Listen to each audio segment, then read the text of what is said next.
Chapter 698. The box of gold was very conspicuous in the room. It was not that Li Yi had never seen so much money, but he had only seen such a scene of a whole box of gold in front of him in a TV series.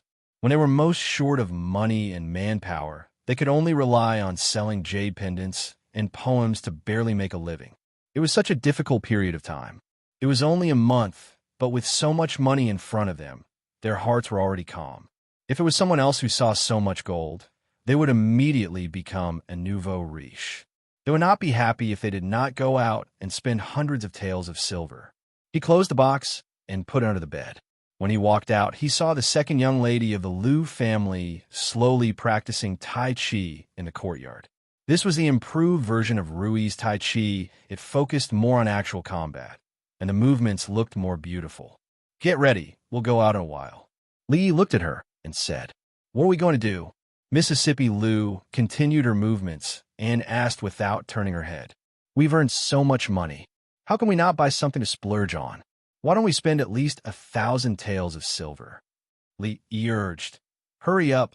We'll leave after we finish eating." No matter in the past, present, or future, women couldn't resist the temptation of shopping. Even a fairy like Second Miss Liu, who didn't eat the food of the mortal world, would occasionally like to go shopping, even if she only bought a bunch of useless things. After finalizing the plan for today, when Li Yi was busy in the kitchen, Lin Yong came over, leaned on the door, and asked, "Li brothers, do you have anything to do after dinner?"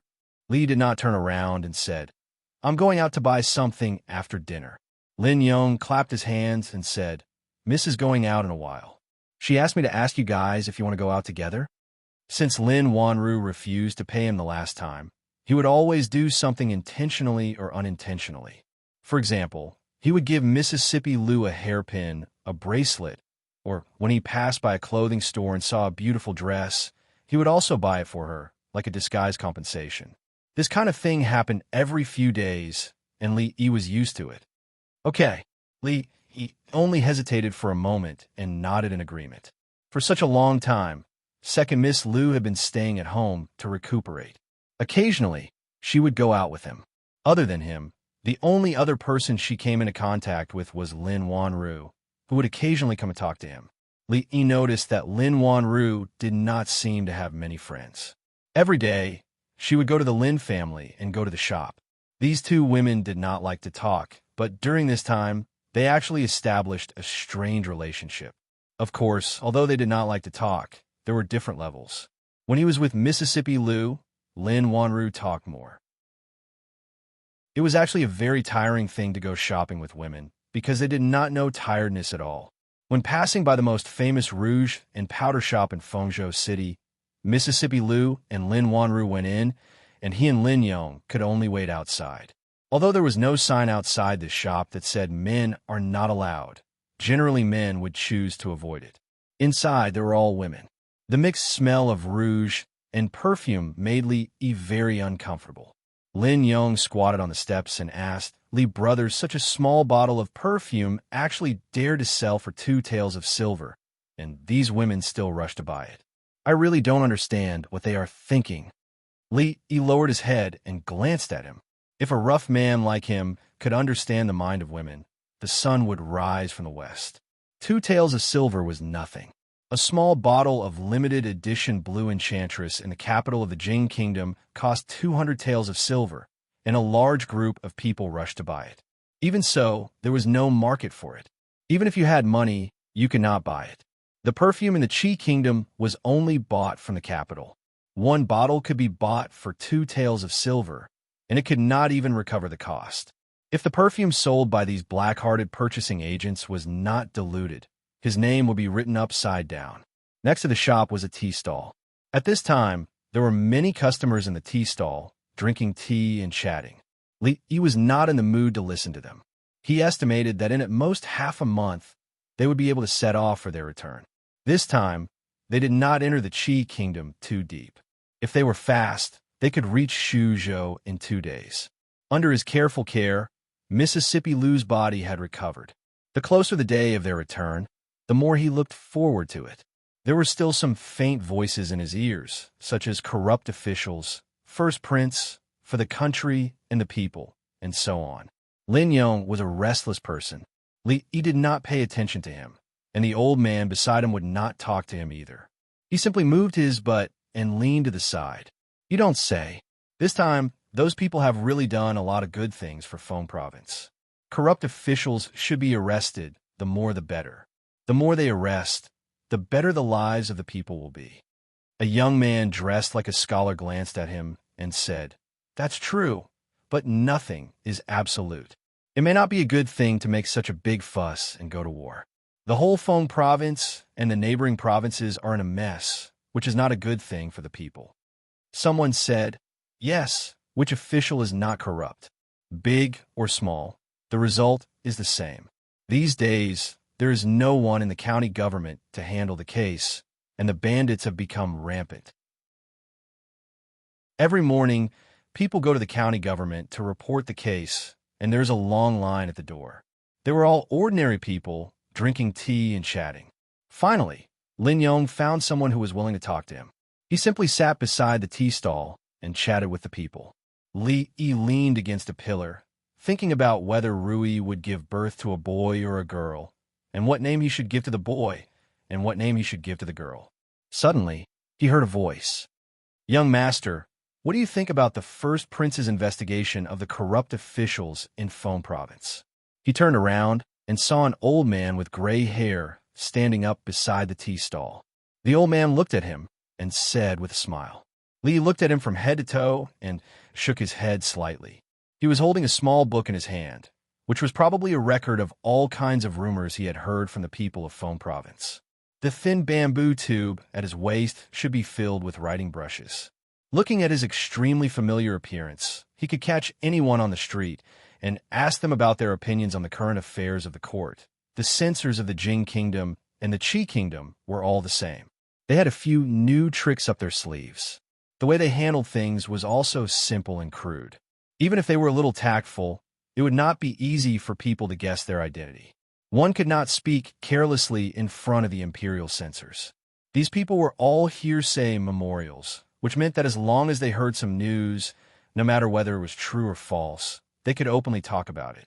If Li Yi said that the third prince of the Qi Kingdom, Zhao Yi, and the sage of poetry, Zhao Xiuan, had some kind of shady deal for a long time, and it was heard by one of the censors, it would not take long before everyone knew that the two of them liked men. They did not have to take responsibility for their words. This was the privilege of the censors. How else can I look at it? I'm standing in front of my house. Li looked at him and said, "These few days, the soldiers have been arresting people outside every day. It's very lively." The old man had a smile on his face. He was about to ask some questions, but his mouth opened halfway. He did not know what he wanted to ask. Chapter 699. I'm asking for your opinion on this matter, not where you stand, nor am I asking if you're enjoying the commotion. Zheng Yuanliang had been assigned to the Imperial Censorate a few years ago to oversee the military, economy, and production in Feng Province and neighboring provinces. He would report to the capital every 6 months. Feng Province was governed by the third prince. The people lived in peace, and the politics were clean. Although there were occasional crimes committed, they were almost negligible. These crimes were unavoidable even in the capital. Other than assigning the censors to various places, the Imperial Censorate would also conduct a large-scale operation every year. They would send out a large number of censors to patrol the provinces and counties. They were responsible for investigating and impeaching officials. This large-scale operation by the Imperial Censorate was normal, but it was also abnormal. This was because there had never been a time when so many officials had failed in the examination of any province. The severity of the examination was so severe that even the censor, who could not bear to offend anyone, could not stand it. Because of this matter, Feng Province and the neighboring provinces were in a state of chaos. The officials were in a state of panic, and they were not in the mood for official business. Naturally, there would be some chaos among the people. This made him wonder if the first prince was using this opportunity to take revenge on a personal grudge and deliberately drag Feng Province into this mess. Based on his relationship with the third prince and his position, It was not strange at all that he would do such a thing. If this was really the case, he could not just stand by and watch. Of course, before that, he had to fully understand the public opinion. He had almost walked through the entire street, and everything was going smoothly until he met this young man who interrupted his train of thought. Opinion. Li looked at him and said, "I'm just a commoner. How dare I discuss the affairs of the state?" Zheng Yuanliang frowned and looked at him. The affairs of the state are closely related to everyone. Whether you're in the court or in the marketplace, what's the difference? As an ordinary citizen of the Qi Kingdom, I'm just asking for your opinion on this matter. Ordinary citizen? Don't joke around. How can an official be the same as an ordinary citizen? Li looked left and right, then looked at him and asked, "Where are your people hiding? Are you going to arrest me as soon as I speak?" "Let me tell you, I won't fall for such a clumsy trap." The censor stared blankly at the young man in front of him. He opened his mouth, but was speechless. After a long time, he spoke again. "The government has to act according to the law when arresting people. When have they ever used such a ridiculous reason? If that's the case, then I'd like to ask you, which government office is so bold?" This official. Li looked at him with an expression as if he had expected this to be the case. "And you said you're not an official." The old man silently retreated to the side of the tea stall and didn't say another word. Li leaned back against the pillar and shook his head. He had already thought of a satisfactory name, but after being disturbed by the old man, he couldn't think of it.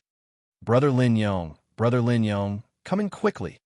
At some point, the voice of Lin Wanru's maidservant came from inside the shop. Lin Yong, who was sitting next to the tea stall, turned his head. After a moment of shock, a surprised expression appeared on his face. He asked, "Was Xiao calling me just now?" As soon as he finished speaking, the young maidservant's voice suddenly became shrill. "What do you want?" She was the one who made the first move. Lin Yong's expression changed. He jumped up from his seat and immediately rushed into the shop.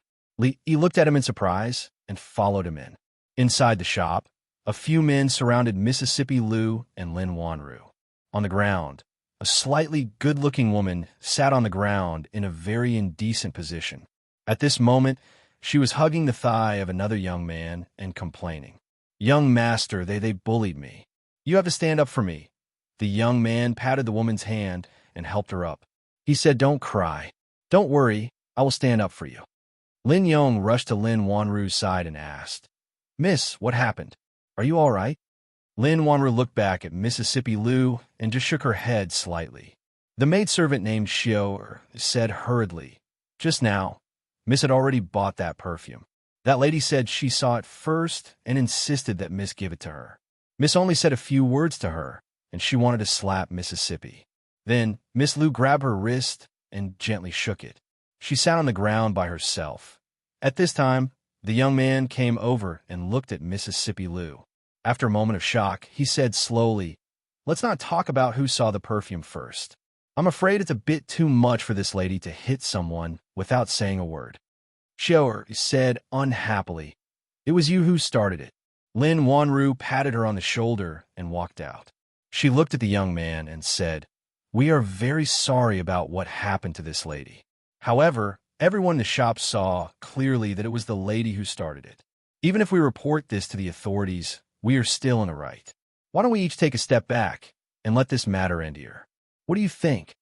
The young man looked at her face for a long time and then looked at the other woman behind her. He suddenly smiled and said, "Miss, you are really reasonable. This is a small matter. It's not good to make a big deal out of it. We were also in the wrong just now. Let me buy this bottle of perfume as an apology, okay? By the way, I still don't know your name." The woman behind the young man had a smug look on her face. Suddenly, things took a turn. Mr. Dujin, who had promised to stand up for him, suddenly changed his mind. Not only did he not intend to pursue the matter, but he also wanted to give the perfume that he liked to that woman. "Mr." She pulled the young man's shoulder. The young man turned his head and looked at her coldly. The woman felt as if a bucket of cold water had been poured over her head. She could no longer say anything.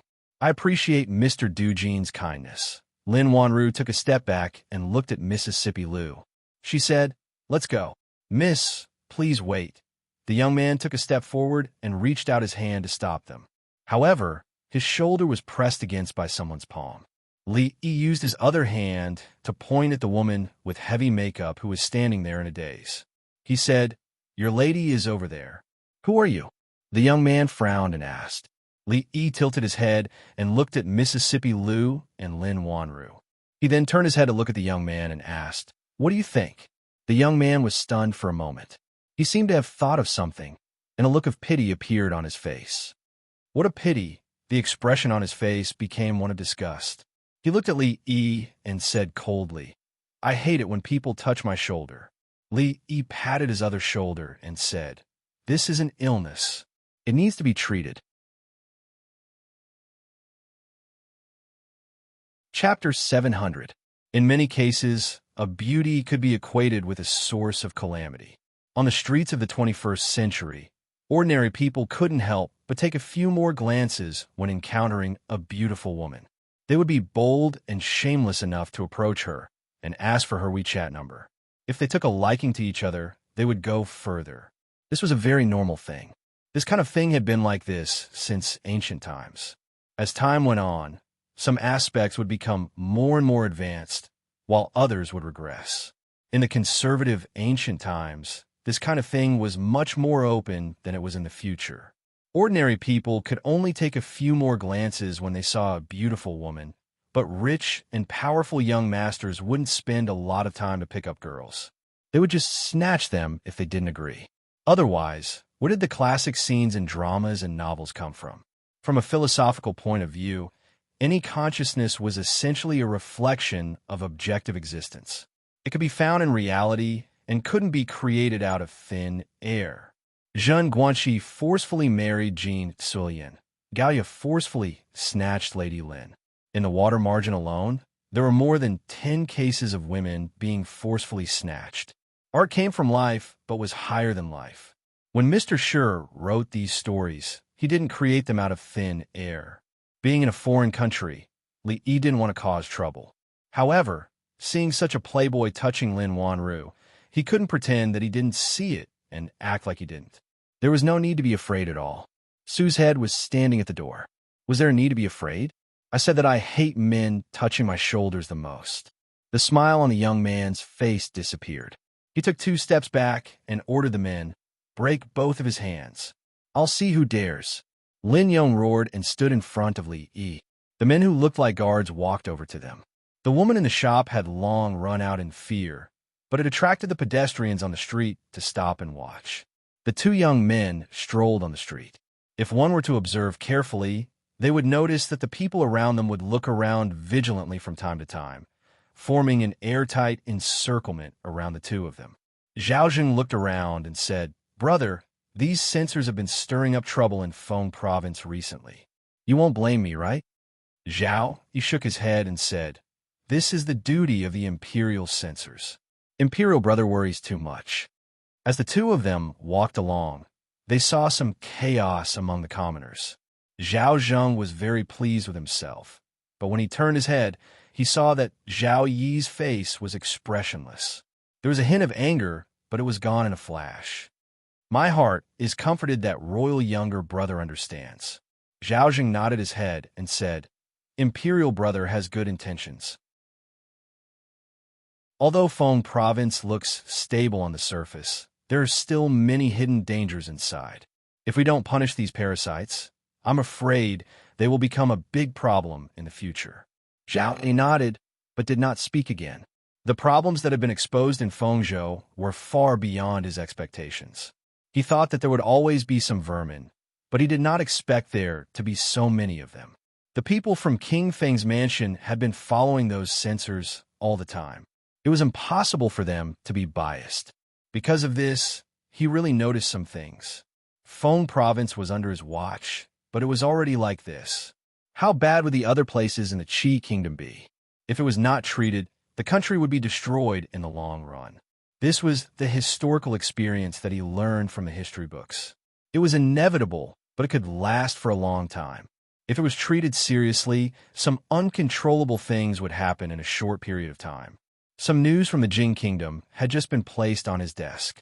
The investigation of officials in the capital city of the Jing Kingdom involved a lot of people. It was very similar to the current Feng province. However, even the wise and wise Emperor Jing could not solve the problem. After the chaos, there was no follow-up. Even the ruler of a country could not control it. It was obvious what happened to the eldest prince. In addition, there were some things that were a little difficult for him to understand. The scene was so similar, and the method was so similar. The secret agents of the Qi Kingdom and the Jing Kingdom tried their best, but they could not learn the legendary debit and credit method. How did it spread to the Qi Kingdom? On the piece of paper that Money God of Fortune picked up, the words borrow and loan were clearly written. The Jing Kingdom's Arithmetic Academy, the debit and credit method, the director Li Yi, the amazing poetry, the Dragon Jade Pendant. These things were intertwined. In his heart, he was sure that the person he wanted to see was in the Qi Kingdom, in the city of Feng Province, in a place that he could not see. "Be careful, young master." A shout suddenly came from beside him. Zhao, he raised his head and saw a huge object flying out from the shop next to him. Immediately, one of the shadow guards flew up, stepped on the object, and used his weapon to block it. Several men with their arms crossed ran out of the shop in a hurry. Then, several figures came out from inside. Zhao, he looked over subconsciously. The one walking in front was a young man. His eyes stayed on the young man's face for a moment and then moved away. These things would be handled by someone. When he was about to leave, a voice came from beside him. "What's going on?" Zhao Zheng walked to the man who was stepped on by the guard and asked with a frown, Cousin brother, save me." The young man raised his head and immediately cried out when he saw Zhao Zheng. "Cousin brother?" Seeing the scene in front of him, Li Yi was also stunned. He whispered, "What's going on?" At this moment, the third prince, Zhao Yi, was shocked. He suddenly turned his head and looked somewhere. That guy just now actually had companions, and it seemed like there were quite a few of them. Li Yi glanced around, and when he saw a handsome young man in the crowd, his movements paused for a moment.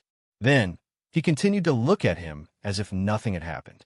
Zhao Yi's eyes stayed in one place for a long time before he moved away. There was a slightly disappointed expression on his face. "What's the matter with you?" The young man on the ground had been helped up. Zhao Zheng looked at him and asked with a frown.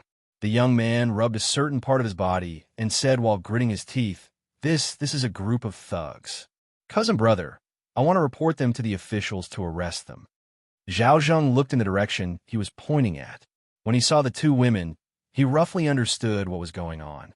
Before he could say anything, another figure walked over from the side. The old man called Zheng Yuanliang walked over and cupped his hands in salute. When he was about to bow, Zhao Zheng waved his hand and said, "Dispense with the formalities. Don't reveal our identities." Zhao Zheng frowned again. He knew very well what kind of person this cousin brother of his was. This journey was supposed to bring him to gain more experience, but he had been womanizing and had caused a lot of trouble. He could show himself in other places, but this was Feng Province. Any mistake would be used against him. For example, Zhao Yi and the censor in front of him, who had not been very willing to cooperate with him before. He looked at the young man and said, "Be obedient and go back to the relay station." After being glared at by him, the young man immediately retracted his head and said no more. Seeing Zhao Yi look over, Zhao Zheng shook his head and said, "It's just a misunderstanding. Let's go." The third prince, Zhao Yi, nodded. He looked in a certain direction again and turned to leave. "Are you all right?" Lin Wanru walked up to him and asked with concern when she saw that the people had left quickly. She was still a little shocked when she recalled the scene when he had thrown the man away with one hand. It was really hard to imagine that he looked so weak, but he had such terrifying strength. "I'm fine." Li shook his head and said, "Let's go." He was still a little surprised. They had not seen each other for a long time, but he had recognized the young man at first glance. The young man who had been looking at him for a long time was the third prince of the Qi Kingdom, Zhao Yi. The man beside him who had whispered to the censor not to reveal their identities should be the first prince of the Qi Kingdom. Who would have thought that the rumored first prince would actually be such a sensible person? About 10 steps away, the first prince of the Qi Kingdom, Zhao Zheng, and the young man were a few steps behind Zhao. Zhao Zheng looked at him and said in a low voice, "After I'm done with my business, I'll make arrangements for you. When that time comes, you can do whatever you want with those two women. These days are special, so you'd better know your place." "I understand." Although the young man's eyes were filled with reluctance, he still lowered his head and said. Li Yi turned his head and pointed in a certain direction. He asked the slovenly old man, "What did he say?" "I didn't hear him clearly." Su looked at him strangely, then turned to look at Lin Wanru and Mississippi Lu. He peeled a white rabbit creamy candy and popped it into his mouth. Chapter 701. Although there were some unpleasant interludes during this shopping trip, fortunately, they were all resolved satisfactorily. Lin Wanru gave the bottle of perfume to second Miss Lu. Beside her, Lin Yong muttered in a low voice. This 2 taels of perfume was extremely expensive. His wife had been talking about it for half a month. Yesterday, he really couldn't stand it anymore, so he bought her a bottle. Lin Yong would feel uncomfortable if he didn't talk to others. He just needed to listen. Thinking of something, Li Yi turned to look at Lin Wanru and asked, "Isn't the conflict between the first prince and the third prince irreconcilable?" "It doesn't seem to be the case. Are the rumors wrong?" Lin Wanru looked at him and asked doubtfully, "When did you see the first prince and the third prince?" Li Yi pointed in a certain direction and said, "Just now, the young man who passed by the perfume shop was the third prince. Didn't you see him?" Lin Wanru was startled and asked in surprise, "That was the third prince?" Li Yi was even more surprised. "You don't know the third prince?" Lin Wanru looked at him with a hint of doubt on her face and asked, "Although the third prince has been in Feng province for more than 10 years, he has never officially shown his face. Even some officials in Feng province city don't know what he looks like." "How do you know him?" Li Yi was startled, then looked at him and asked doubtfully, "He has never shown his face?" "No." Li Yi thought for a moment and said with a smile, "The third prince went to the capital of the Jing kingdom last time. I saw him from afar, and he looked very similar to the young man just now. However, it might not be him. Does the third prince have a twin brother?" Lin Wanru shook her head and said, "I've never heard of it. Then I might have seen wrongly." Li Yi turned his head and looked around. He pointed to a shop not far away and said, "There's a cloth shop over there. Let's go and see if they have any new fabrics. The weather is good today, and the clouds in the sky are so white. It's a good time to buy 2 bolts of fabric. The weather is not bad. The clouds are so white, buying fabric." Looking at Li Yi, who was striding forward, Lin Yong scratched his head and asked in surprise, "Does this matter? Let's go." Lin Wanru said in a low voice. When she raised her head to look at the figure in front of her again, a trace of doubt appeared in her eyes, but it quickly disappeared. She shook her head and strode forward. One should not be afraid of a thief stealing, but one should be afraid of a thief remembering. Of all people, it had to be Lin Wanru and Mississippi Lu. This was the Qi kingdom, and there were many things that he could not directly intervene in. Since he already knew that Lin Wanru would face some unknown dangers in the future, he could not pretend that he did not know and just walk away. The first prince, right? Very busy recently, right? Then continue to be busy. It was good to be busy. To be busy. Li Yi stood at the door of a shop and rubbed the space between his brows out of habit.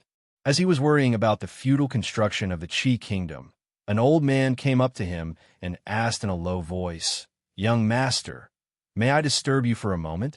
Li Yi looked at the old man. He was dressed in Confucian robes and had a small book in his hand. A bamboo tube hung at his waist. Other than his appearance, he looked different from the old man just now. It was as if he had come from the same production line. Yi Futian sighed and asked, "What is it?" The old man looked at him and said, "The first prince has led a group of imperial censors to investigate the corrupt officials in Feng province. There has been quite a commotion these days. I wonder what this young master thinks of this matter." He went straight to the point. It was the same straightforwardness, the same simple brutality. Li took a deep breath and asked, "Can I curse?" The old man glanced at him and said with a frown, "How can a scholar speak dirty words?" "Then I have no opinion." Li waved his hand and pointed somewhere. He said, "There is a tea stall in front. There are many people there.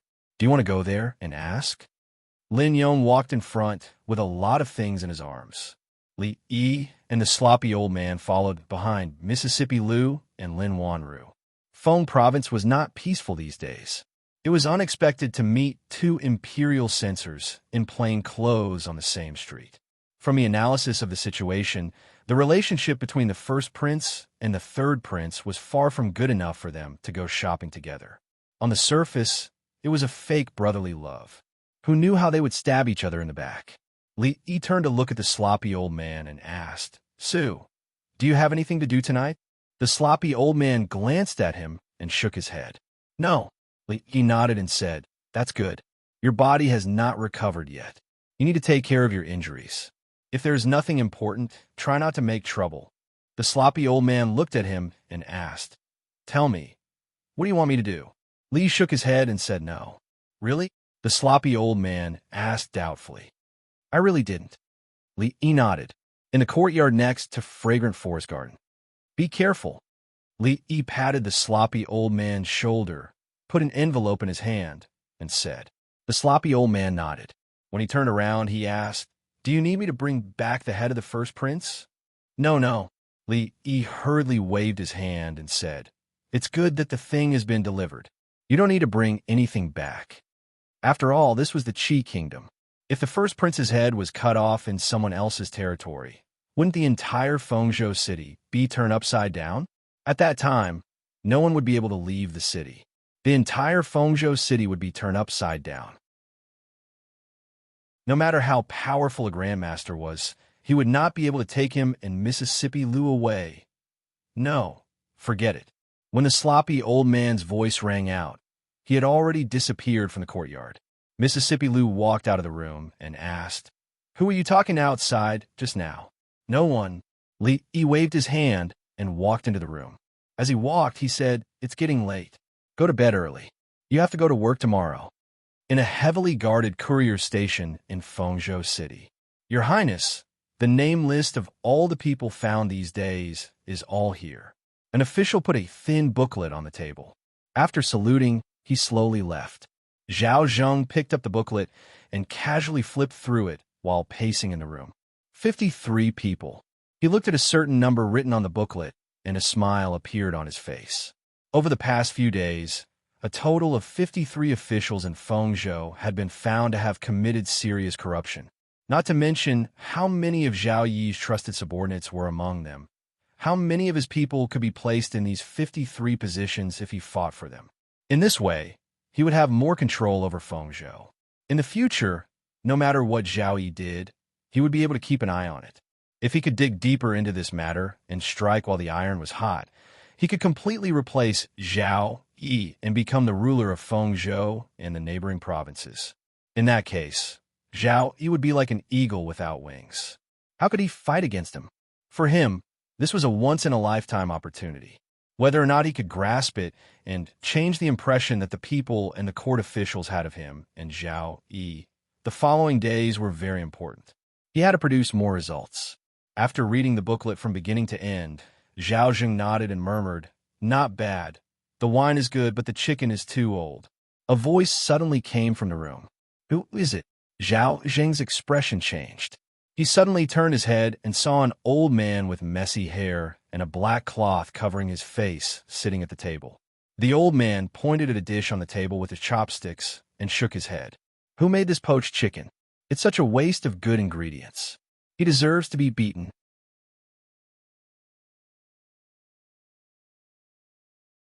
Chapter 702. Who are you? How did you get in here? Zhao Zheng asked coldly as he slowly moved towards the door, a look of extreme vigilance on his face. There were 500 guards outside the relay station, and all around the room were his personal guards.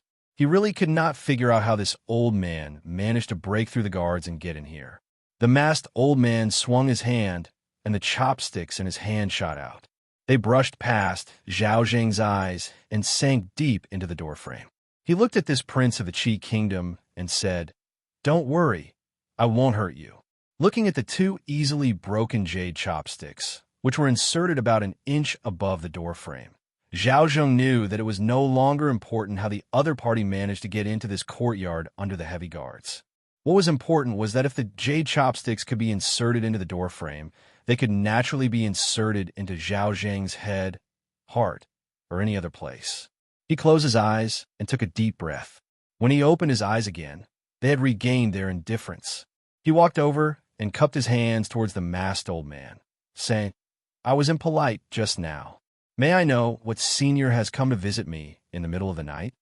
Since the other party had such terrifying strength, but did not kill him immediately, it meant that the old man was not here to kill him. In that case, everything could be discussed. The masked old man took a sip of wine, then looked at him and asked, "I heard that you've obtained a wonderful method these days, and you're using that method to investigate cases and catch corrupt officials?" Zhao Zheng raised his eyebrows. For a moment, he did not know the old man's true intentions. Was there someone on the list that he cared about? Or was it because this matter had touched upon some of his interests?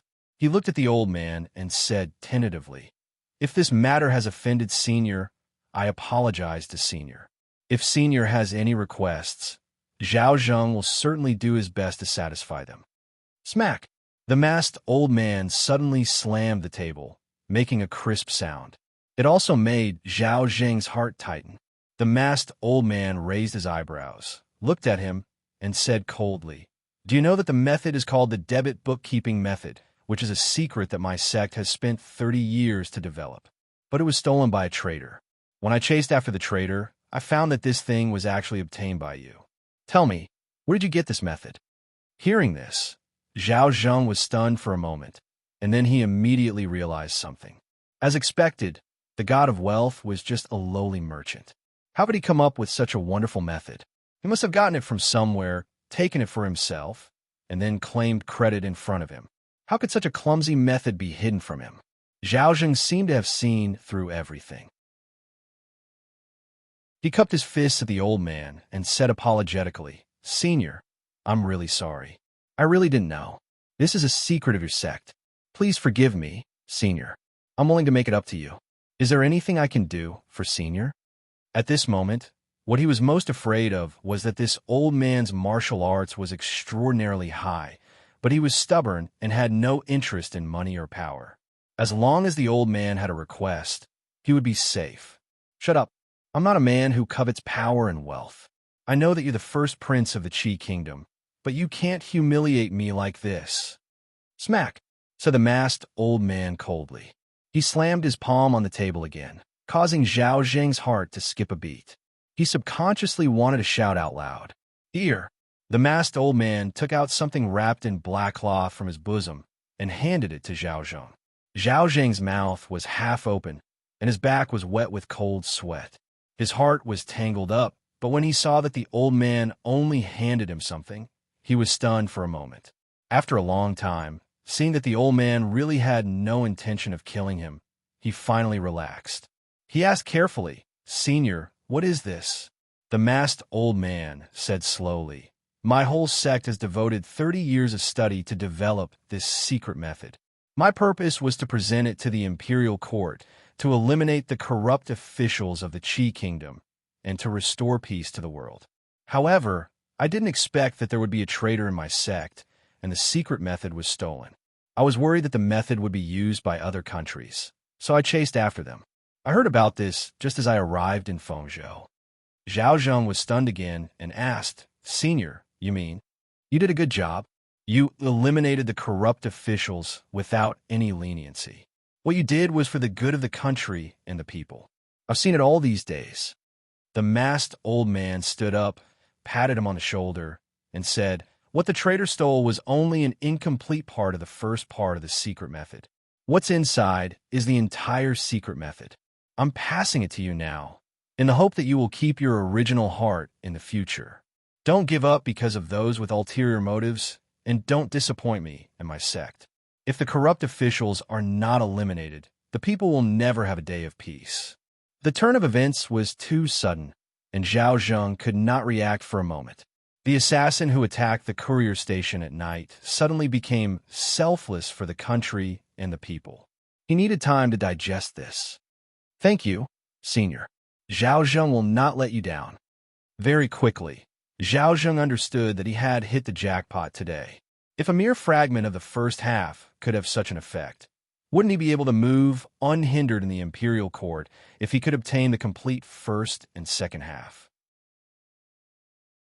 Although he did not know which sect this old man belonged to, the person who could research this method must not be ordinary. Maybe there was something more powerful in it. If he could get it, the masked old man said in a deep voice, "This is the complete debit and credit bookkeeping method, as well as a wonderful way to govern the country and fill the national treasury. You must take good care of it and remember not to spread it. If other countries get it, the consequences will be unimaginable." Zhao Zheng was delighted, but a solemn expression appeared on his face. He nodded and said, "Senior, don't worry. After looking at it, I will completely burn it without leaving a trace." The old man nodded and asked, "Now tell me, where did you get this method?"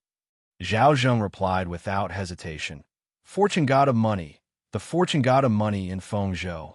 This method was given by him." Fortune god of money. The masked old man nodded and said, "The thing has been delivered. I will leave now. I hope you won't let me down." Zhao Zheng hurriedly said, "I still don't know your name, Senior.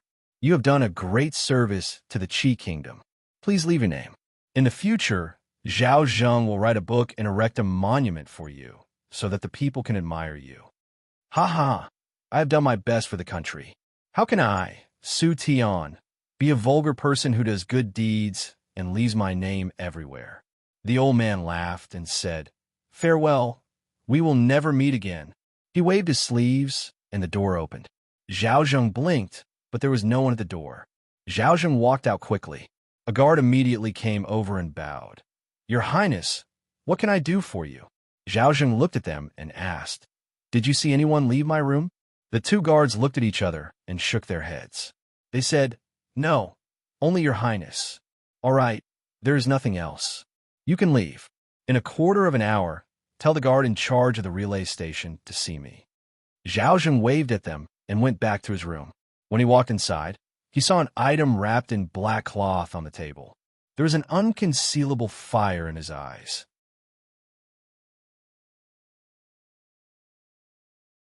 Chapter 703. Inside the room, Zhao Zheng slowly opened up the black cloth, revealing the item inside. It was a bright yellow piece of silk. It looked a little old and should have been around for quite some time. There were some words on the silk. Zhao Zheng slowly unfolded it. It was written in an upright script that he had never seen before. Just by looking at the handwriting, he could tell that the person who wrote on the silk was not an ordinary person. The words were not on paper, but on the silk. It was really puzzling. However, it also made him pay more attention to the content on the silk. Zhao Zheng carefully moved the oil lamp on the table closer to him. He looked at the piece of silk with rapt attention. His face sometimes showed doubt. Sometimes he showed a look of understanding. Sometimes he frowned, and sometimes he relaxed. Finally, he slowly stood up and opened the door. He said, "Invite the censors in.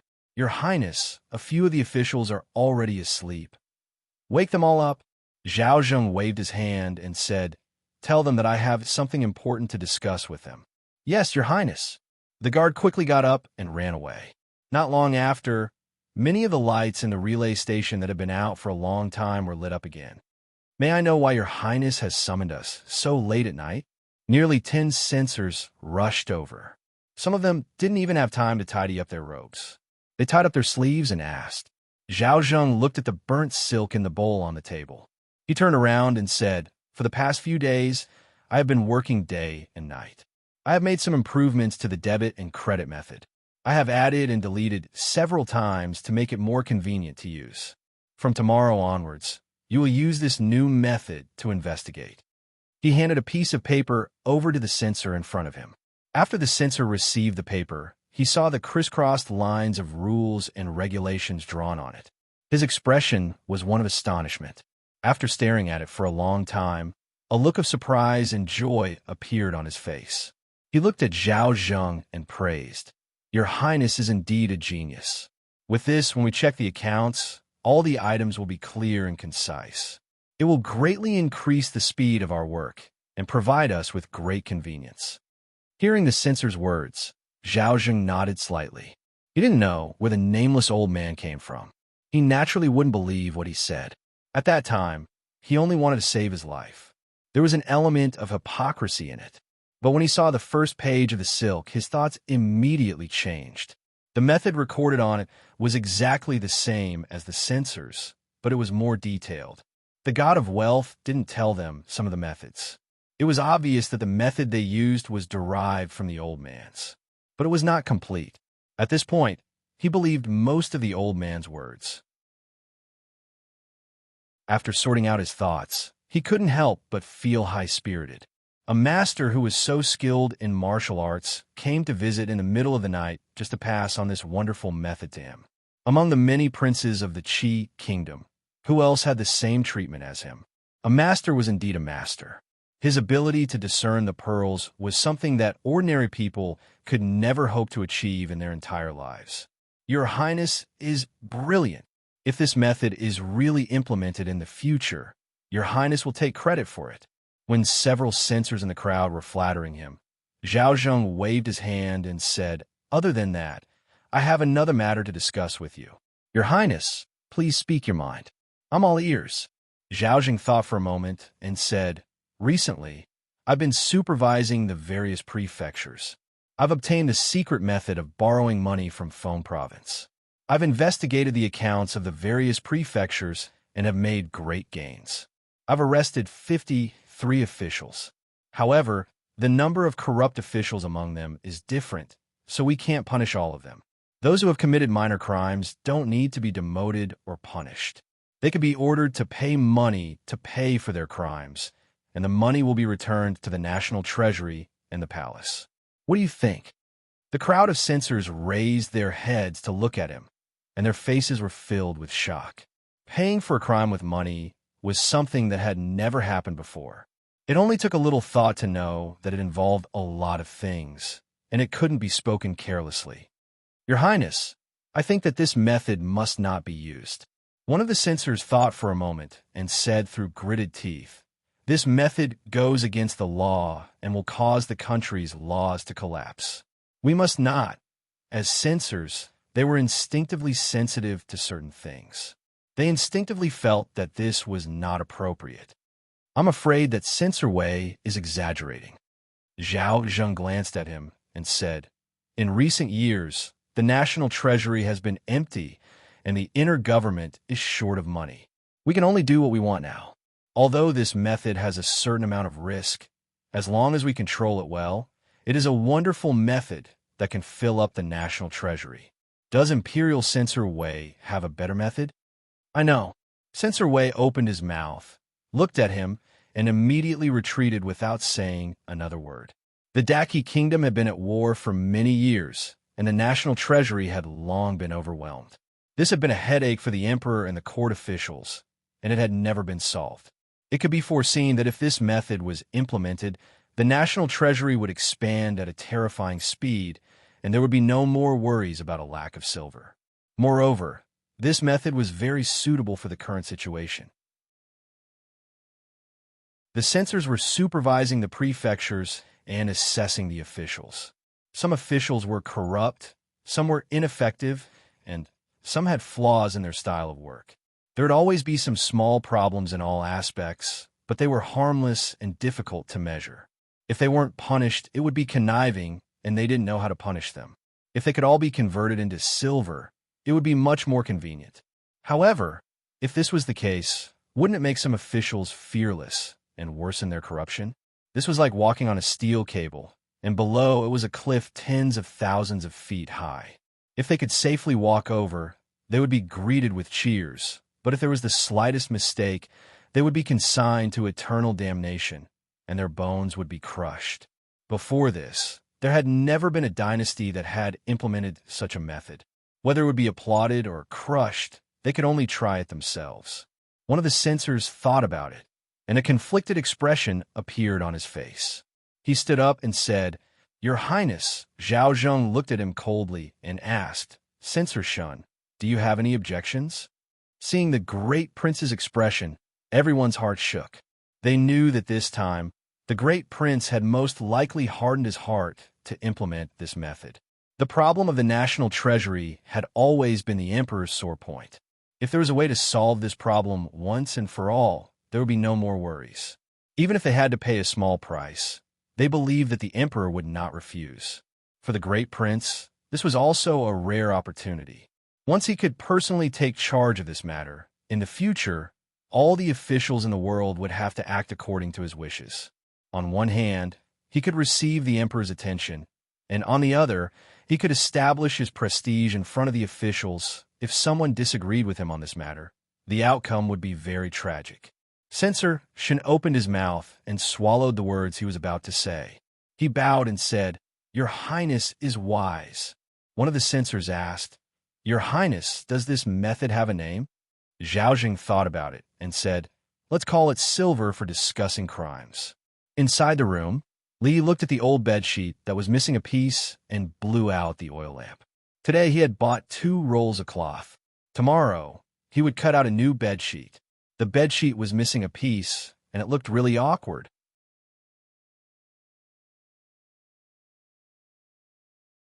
Chapter 704. That night, at King Feng's residence. "Your Highness, we can't let them go on like this. The officials of several provinces are complaining, and the people's grievances are increasing every day. I'm afraid that Feng province, which we have been managing for so long, will be destroyed in their hands." The person who spoke was the provincial governor of Feng province. He was pacing back and forth anxiously in his room. According to the plan, the first prince's actions in Feng province should have reached the capital by now and caused a huge reaction. If they were to hurry, there should be a reply after such a long time. However, the reply didn't come. The increasingly unscrupulous imperial censors had caused an impact that couldn't be ignored in Feng province. In the face of the first prince's deliberate targeting, if they continued to sit back and do nothing, there would be some irreparable losses. Zhao Yi heard this and frowned slightly. Although the other party's actions in Feng province were related to the personal grudge between him and the first prince, it was an official matter on the surface. If he obstructed them, he would definitely become a laughingstock. The imperial censors had always been merciless and couldn't be ignored. He couldn't advance or retreat. A helpless expression appeared on Zhao Yi's face as he muttered, Brother Li, you have given me a difficult problem this time." The provincial governor of Feng province looked at him and asked doubtfully, "What did your highness say?" "Nothing." Zhao Yi waved his hand and said, "Provincial Governor Zhou, you can go back first. I have my own arrangements for this matter." The middle-aged man nodded and left the room. Zhao Yi walked over. Just as she was about to close the door, she suddenly heard a sound like silk tearing, followed by a bang. He turned his head and saw a dagger inserted straight into the door all the way to the hilt. A trace of doubt appeared on Zhao Yi's face. He took out a handkerchief from his bosom and held the hilt. He didn't use much strength and easily pulled out the dagger. It was obvious that it was an extremely sharp weapon. "Who is it?" Zhao Yi stood at the door and looked into the courtyard. He asked loudly. There was no response for a long time. He waved at the guard who was walking towards him and walked into the room. He took out a few pieces of paper from the dagger and carefully placed the dagger on the table. He didn't know who could sneak into the prince's mansion and deliver a message with a dagger, but the content of the message should be very important. Silver. But when he saw the first sentence written on the paper, he frowned. As time passed, the expression on his face first became solemn, then puzzled, surprised, and finally stunned. What was written on it was a system called Silver for Trial of Crimes. As the name suggested, the content of this system was to pay for crimes with money. Depending on the severity of the crime committed by the officials, they would be exempted from certain punishments by a certain amount of silver. Although this law could solve the country's financial problems in a short period of time, in the long run, corruption would inevitably spread to the point where it could not be suppressed, and the country would not be far from destruction.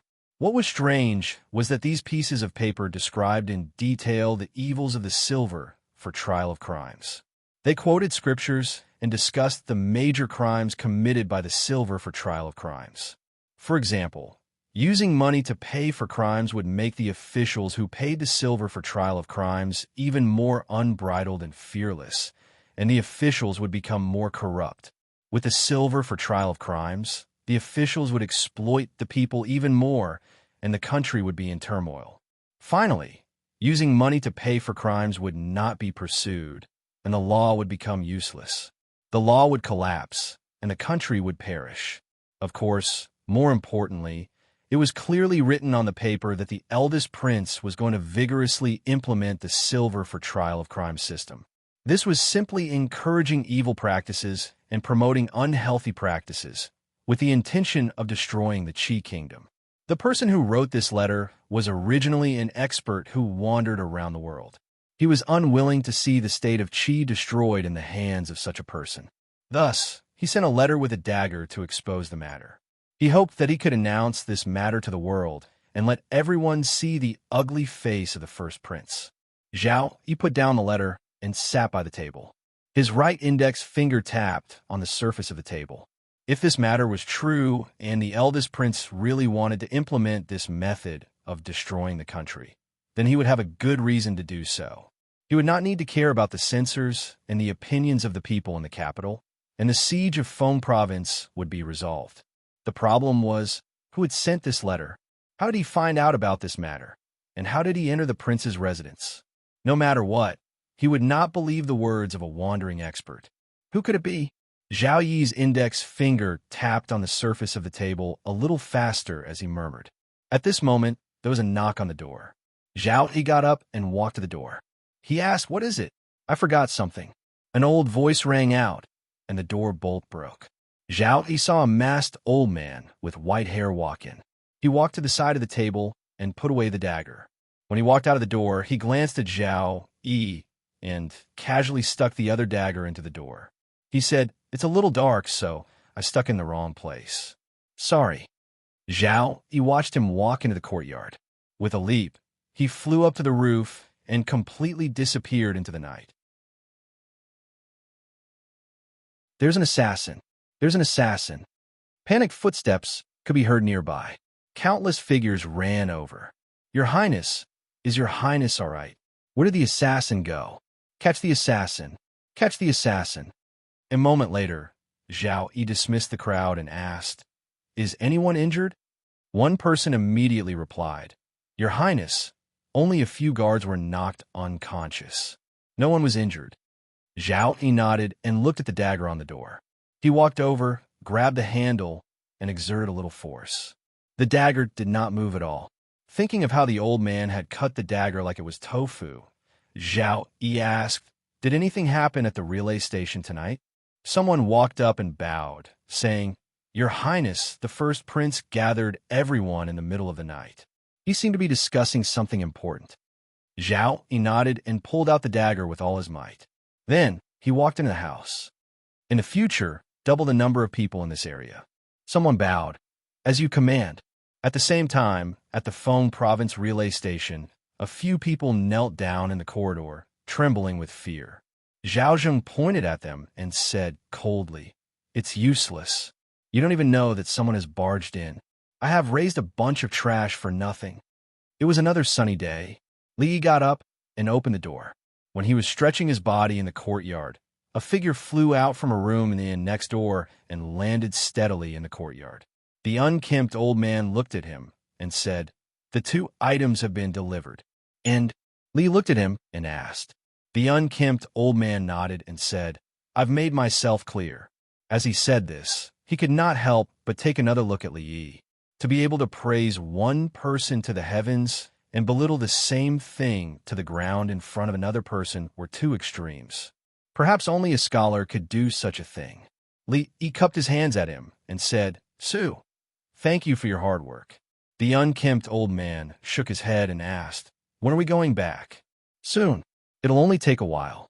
Li looked at him and asked, "Why? Is Su in a hurry to go back because of something important?" The unkempt old man touched his chest pocket. During the battle with the Taoist nun, a bottle of antidote had been accidentally destroyed. That was 2 months' worth of antidote. If he returned late, his limbs would be stiff, and he would be bleeding from all 7 apertures, calculating the days. The unkempt old man should still be able to make it. He shook his head and said, "What important matter could I have? No hurry, no hurry."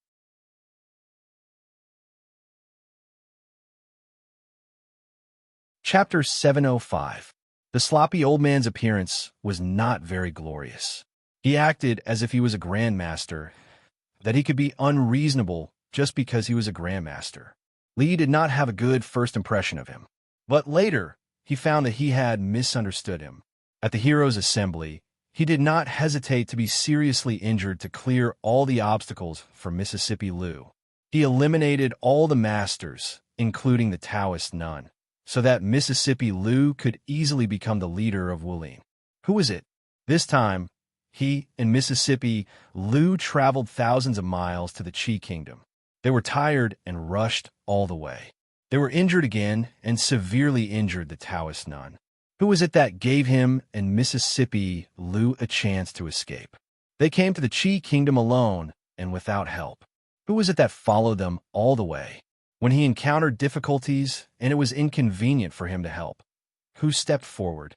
As a guru respected by all in Wulin, he did not have the dignity and arrogance of a guru at all.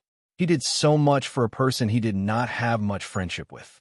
It was hard for Li Yi to imagine what kind of selfless spirit he had. If everyone could be like him, selfless and dedicated to helping others, the world would have been really unified. Li Yi silently apologized to the sloppy old man for his previous mistake. He knocked on a tree in the yard. After a moment, he heard a sound of air breaking. The sloppy old man descended from the sky and appeared in front of him. He looked at Li Yi and asked with a serious face, "What happened?" "Nothing, nothing." Li Yi waved his hand and said, "I've cooked a lot of food today. Sue hasn't eaten yet, right? Come and eat with us." The sloppy old man was stunned. Then he shook his head and said, "No, I hear." Li Yi handed him a pair of chopsticks and said, "Sit for a while. There's still one dish left in the pot. I'll go and get it." After serving Mississippi Lou's food, Li Yi came out and sat at the table in the yard. He chatted with the sloppy old man while eating.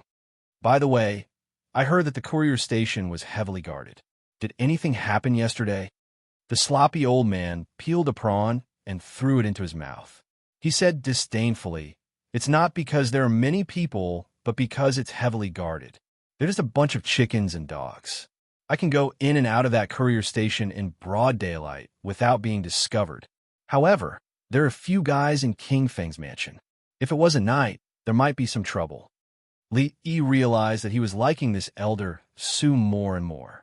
Although he was a little sloppy, he was highly skilled in martial arts. He was reliable, had integrity. In this day and age, it was hard to find a grandmaster, and it was even harder to find a grandmaster with such a noble character. The hole had been dug last night. The seed had been planted.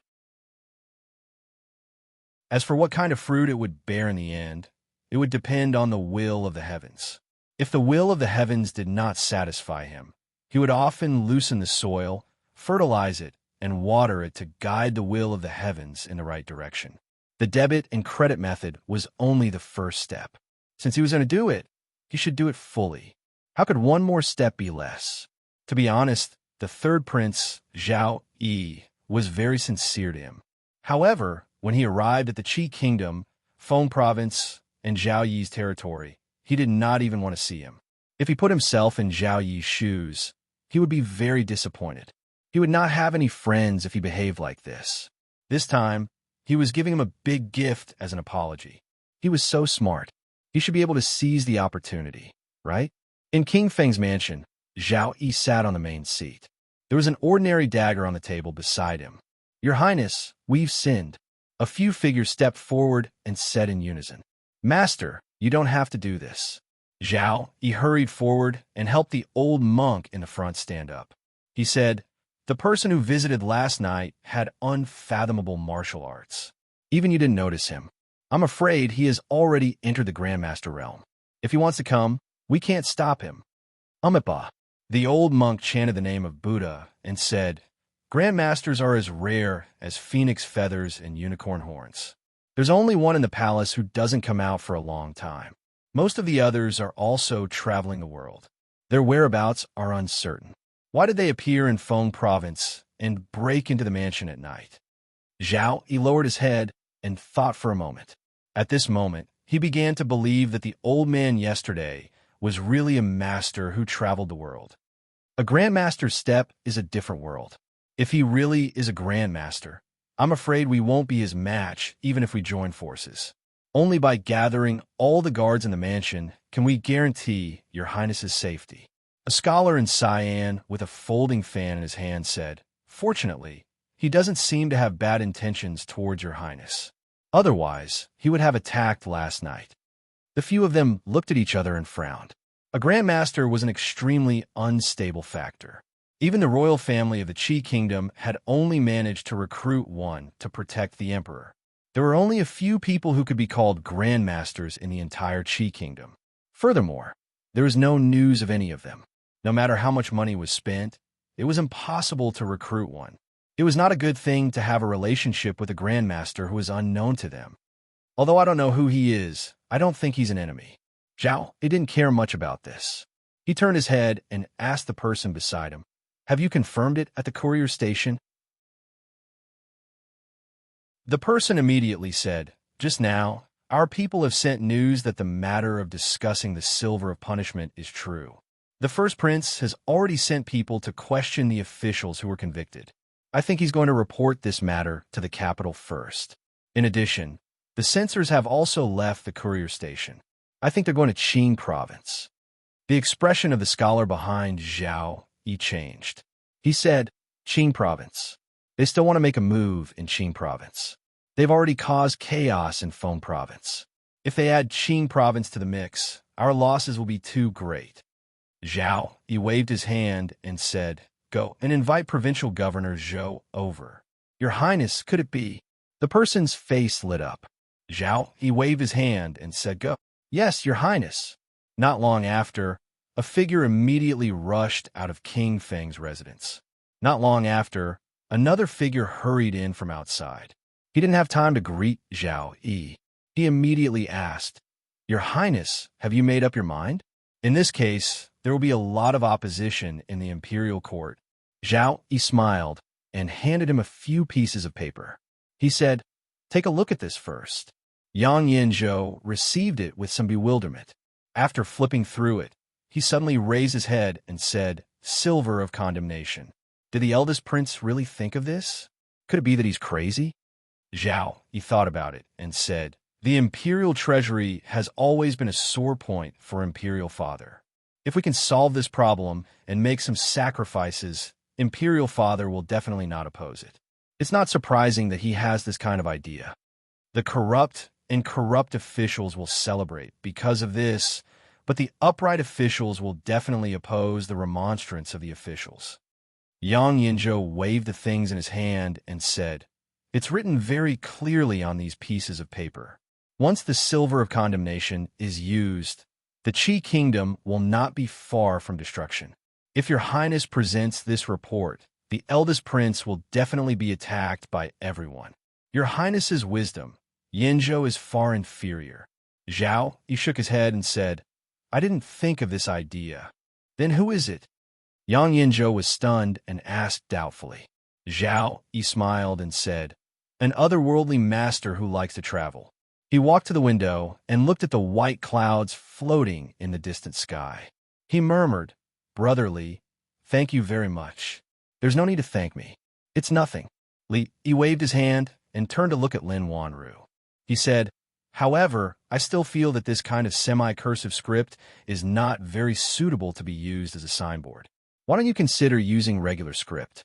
It's upright and generous. It should be pretty good." Lin Wanru shook her head and said, "The last time I went to the Jing Kingdom, when I passed by Qing and Prefecture, I saw a shop called Rui Workshop. It used this kind of writing style. I just don't know if the 3 words Fragrant Forest Park will have the same effect. I originally wanted to find the master who wrote the signboard, but I was pressed for time, so I gave up. Is that so?" He thought about it and said, "It's fine. I'm familiar with that master. It should be similar to the 3 words Rui Workshop. Do you have any other requests?"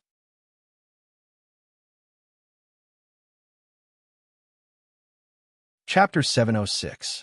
Perhaps Lin Wanru had made great progress in calligraphy recently and had a higher standard, so she didn't like the plaque of Fonglin Garden no matter how she looked at it. In addition, Fonglin Garden was about to enter the next 3-year plan, which was to become the largest jewelry store in Fengzhou within 3 years. A new plaque and a new atmosphere. From today on, a new Fonglin Garden would appear in the eyes of the people in Fengzhou. The place was still the same, and the staff was still the same, but the things were no longer the same. The old styles had all been removed from the shelves, and the new jewelry in the store was the most popular new products in the fashion capital of the Jin Kingdom. There were even a few glass jewelry, which were of good quality and cheap, worthy of the trust of the majority of women. There were a variety of styles, a variety of choices for friends, lovers, wives, mothers. Fonglin Garden met all the needs of the customers. In fact, quality is important, but feelings can't be neglected. What kind of story does the Black Swan have? Why did the previous owners of the Desert Star have the same fate?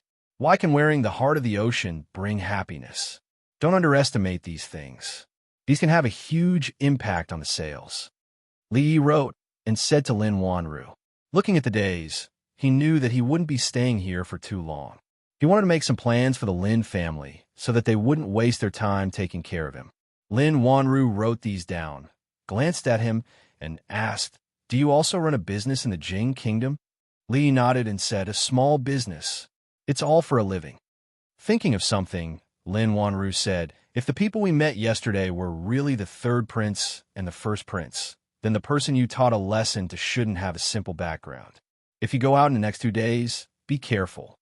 Li looked at her and asked, "He won't do anything to the Lin family, will he?" Lin Wanru shook her head and said, "The Lin family runs a decent business, so I'm not afraid of them." It had to be said that Zhao Yi was really a very powerful person. The most direct manifestation was that the people of Fengzhou were very confident, including the businessmen. If he couldn't even grasp this opportunity, it would be too disappointing. While he was talking to Lin Wanru, he suddenly heard a series of orderly footsteps. The pedestrians on the street automatically dispersed, and the vendors on both sides of the street quickly removed the things that might block the road. Groups of armored soldiers with weapons in their hands and expressionless faces quickly crossed the street. Li Yi roughly estimated their numbers and estimated that there were at least 1,000 of them. Lin Wanru's expression changed slightly as she asked, "There are so many guards. What happened?" Li Yi shook his head and said, "As I said, Feng province is good everywhere, but the security is really not good." At the Fengzhou courier station, Zhao Zheng looked at the booklet his subordinate had just sent over with a look of realization on his face. He asked in disbelief, "Are there really that many?" Someone immediately replied, "Your Highness, we've already calculated it several times. The numbers are correct.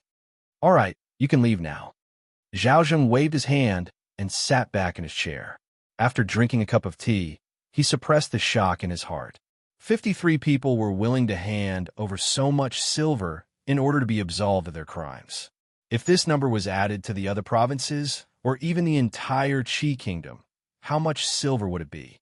In this way, the national treasury would only become more and more abundant from now on, and there would never be a time when it would be empty. Once this method was implemented, the national treasury's worries would be solved. Of course, although he was a prince, it was impossible for him to implement this law without the consent of his father.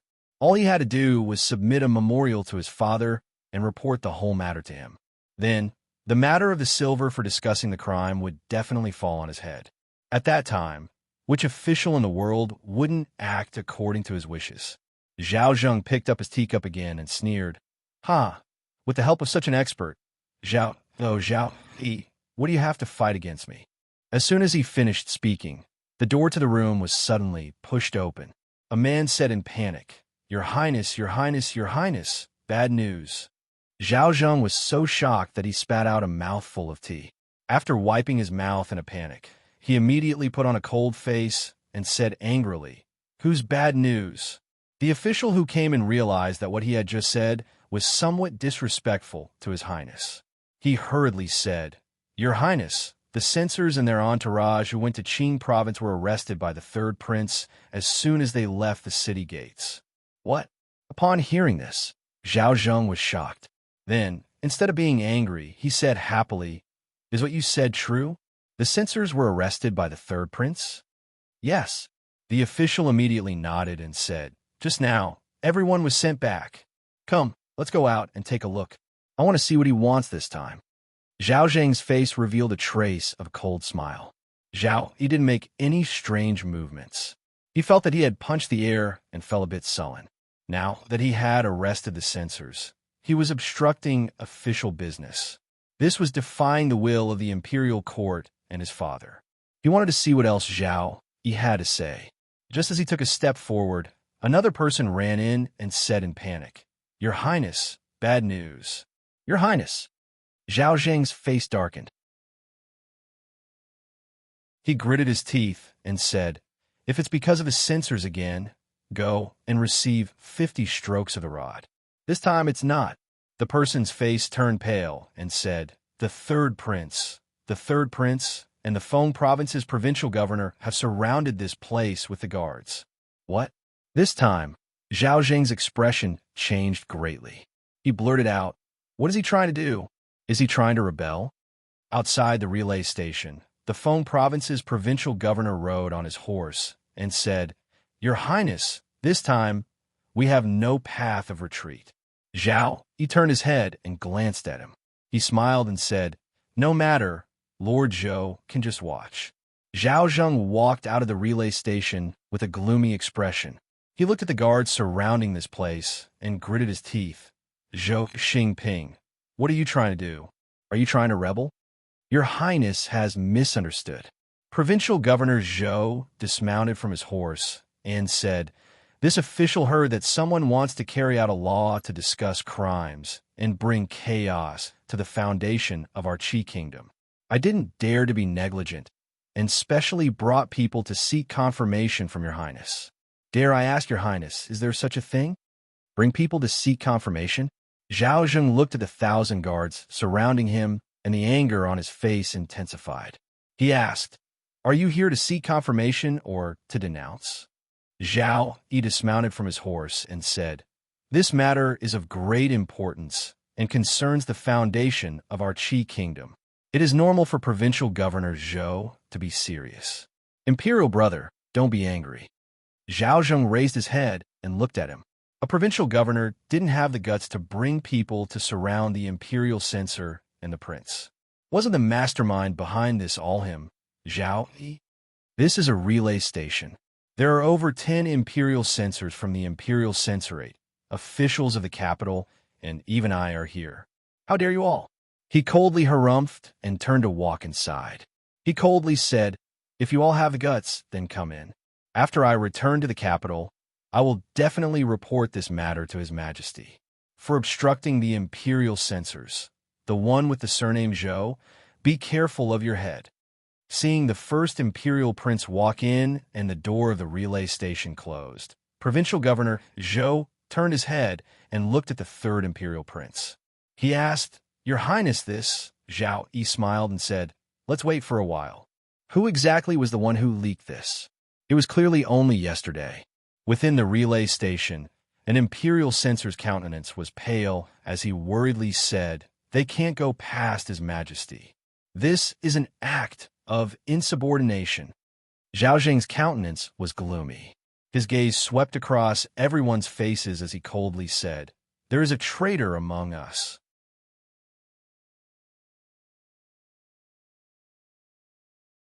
Chapter 707.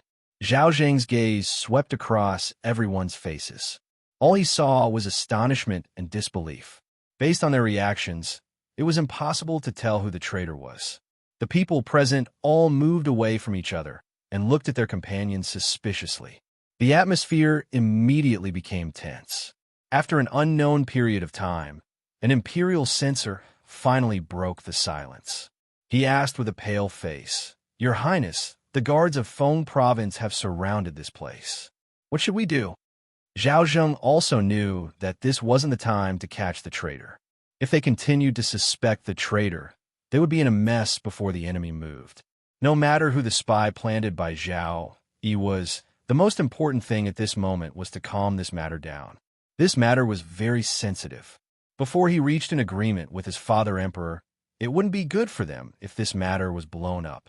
The person he sent to deliver the report this morning had probably just left Feng province. Even if it was urgent, it would take at least half a month for him to make a round trip. Let's go. Zhao Zheng waved his hand and walked out of the door. The imperial censors followed closely behind him. Outside the relay station, the door opened and several figures walked out. The provincial governor of Feng province cupped his hands and said, "Your Highness, Official Zhou, there's no need to be so polite." A smile appeared on Zhao Zheng's face as he said, "I don't know where Official Zhou heard the rumor. Everyone here is an imperial censor, an official appointed by the imperial court.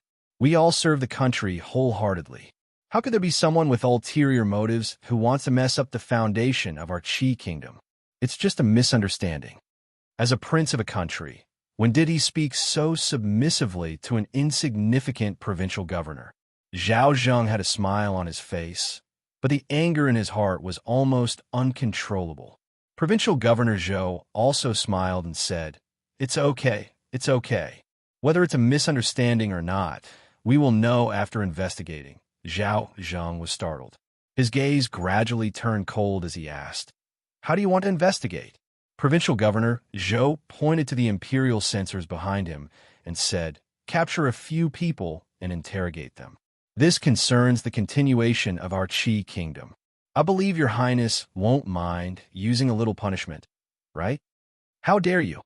Zhao Zheng could no longer conceal his anger. He turned around and walked into the relay station, coldly saying, "I am right here. Come in if you have the guts." "What are we going in for?" Provincial Governor Zhou was startled.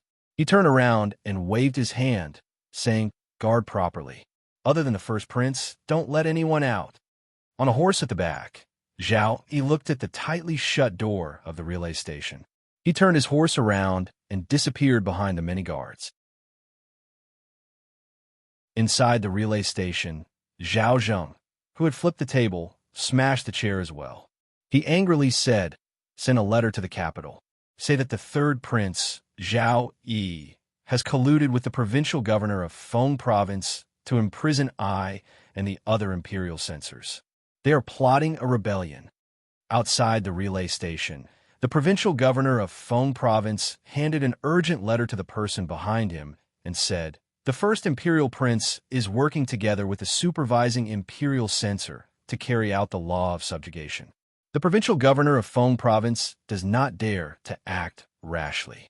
Everything is left to the Son of Heaven to decide." The security of Feng province had improved over the past 2 days. At least, there were no incidents of soldiers randomly arresting people on the streets. The commoners were slightly relieved. At first, they were curious and surprised by the sudden change. However, the dense crowd of people outside the relay station was not just for show. Soon, the commoners knew what had happened. The third imperial prince and the provincial governor led the guards to surround the relay station. Other than the first imperial prince and a few others, none of the officials from the capital were allowed to come out. Even the 500 personal guards of the first imperial prince didn't dare to act rashly under the pressure of the guards. Because of this, they naturally couldn't go everywhere to investigate the officials of Feng province. In the past few days, the first imperial prince had led the supervising imperial censor to arrest some corrupt officials. At first, people thought that he was really thinking about the commoners. Later on, they realized that these people had come to oppose the third imperial prince. They had stirred up trouble in Feng province, causing chaos in Feng province and the neighboring counties. The local officials and commoners had been suppressing their anger. In the past 2 days, they had finally vented their anger. When Li Yi walked back from the market with a chicken and a fish in his hands, he deeply felt the joy in the hearts of the people of Feng province. Just now, when he bought the fish, the peddler had casually erased the 10 copper coins. It should be known that a few days ago, Li Yi had seen him arguing with an Annie who was buying vegetables for half an hour over a copper coin. How could there be such senseless people in the world? They had argued for so long over a copper coin. His legs were sore from watching them from the side. However, the reaction of the commoners in the city still surprised him. What surprised him was that this level was not enough at all. If this method was really implemented in the Qi Kingdom, all the rich people would be lords in the future. They wouldn't have to go to jail if they killed someone. All they had to do was pay. If they saw an innocent woman on the street, they could just rob her and pay the money. He had no lack of money. In this way, his previous dream could be realized quickly. Although the first imperial prince was not a fool, the silver system that he had written to the first imperial prince was not a fool. In fact, even if this system was really implemented, ordinary people would still be sentenced to death if they killed someone. Those who raped an innocent woman would at least be exiled. Only officials who had made small mistakes could use this method to escape punishment. However, the commoners didn't know about this. The commoners had always been a very fragile group. If you said that the first imperial prince was going to implement the silver system and that they could escape punishment by paying the money, they would think that the first imperial prince was not going to let poor people like them live. If the commoners knew about this, Feng province would be in an uproar. The uproar hadn't happened yet, which meant that the commoners didn't know about it. This was Zhao Yi's fault. He had worked so hard to build bridges and roads for him. He couldn't just stay at home and do nothing. It was so disappointing that he needed him to remind him about this kind of thing. The extremely intelligent third imperial prince couldn't even be compared to a storyteller in his brothel. It was late at night in King Feng's mansion. The third prince, Zhao Yi, a scholar in green, an old monk with white hair and a beard, and a middle-aged monk with an iron rod in his hand stood in front of a door somewhere. There was a dagger stuck in the door, and there was a piece of paper on the dagger. There were words on the paper. The scholar in green frowned and turned to ask, "Your Royal Highness, this..." Zhao Yi pointed to the back and said, "When I returned to my room, it was already stuck in the door." The monk with the iron rod reminded him, "Be careful. It might be a trap." "I don't think so." Zhao Yi shook his head. A similar situation appeared in his mind. Just as he was about to reach out, the monk was one step ahead of him. He slowly pulled out the dagger, took the piece of paper, and walked into the brightly lit room. The others followed him in. Zhao Yi walked over and asked, "What's written on the paper?" The old monk, who was walking in front, poked his head out to take a look and said, "Preventing the people's mouths is more important than blocking a river. If you don't beat a drowning dog now, what are you waiting for?" Preventing the people's mouths is more important than blocking a river? The middle-aged monk frowned and asked, "What do you mean?" The middle-aged scholar waved his fan and said, "This is from the language of Zhou. There's a saying in the language of Guoyu. Preventing the people's mouths is more important than blocking a river. If a river is blocked and collapses, many people will be hurt, and the people are the same. Therefore, for the people, it is to prevent the people from opening their mouths to discuss the affairs of the court. This is even more serious than blocking the river and causing a flood. Therefore, the person who controls the flood must clear the river and let the water flow smoothly. The person who controls the people should also allow the people to speak freely." The monk with the iron rod nodded and looked at him again. He asked, "If you don't beat a drowning dog now, what are you waiting for? Is this also what the language of Guoyu says?" "I understand." The pondering expression on Zhao Yi's face disappeared, and he suddenly smiled. He cupped his hands toward the window and said, "Thank you, brotherly, for enlightening me. I understand."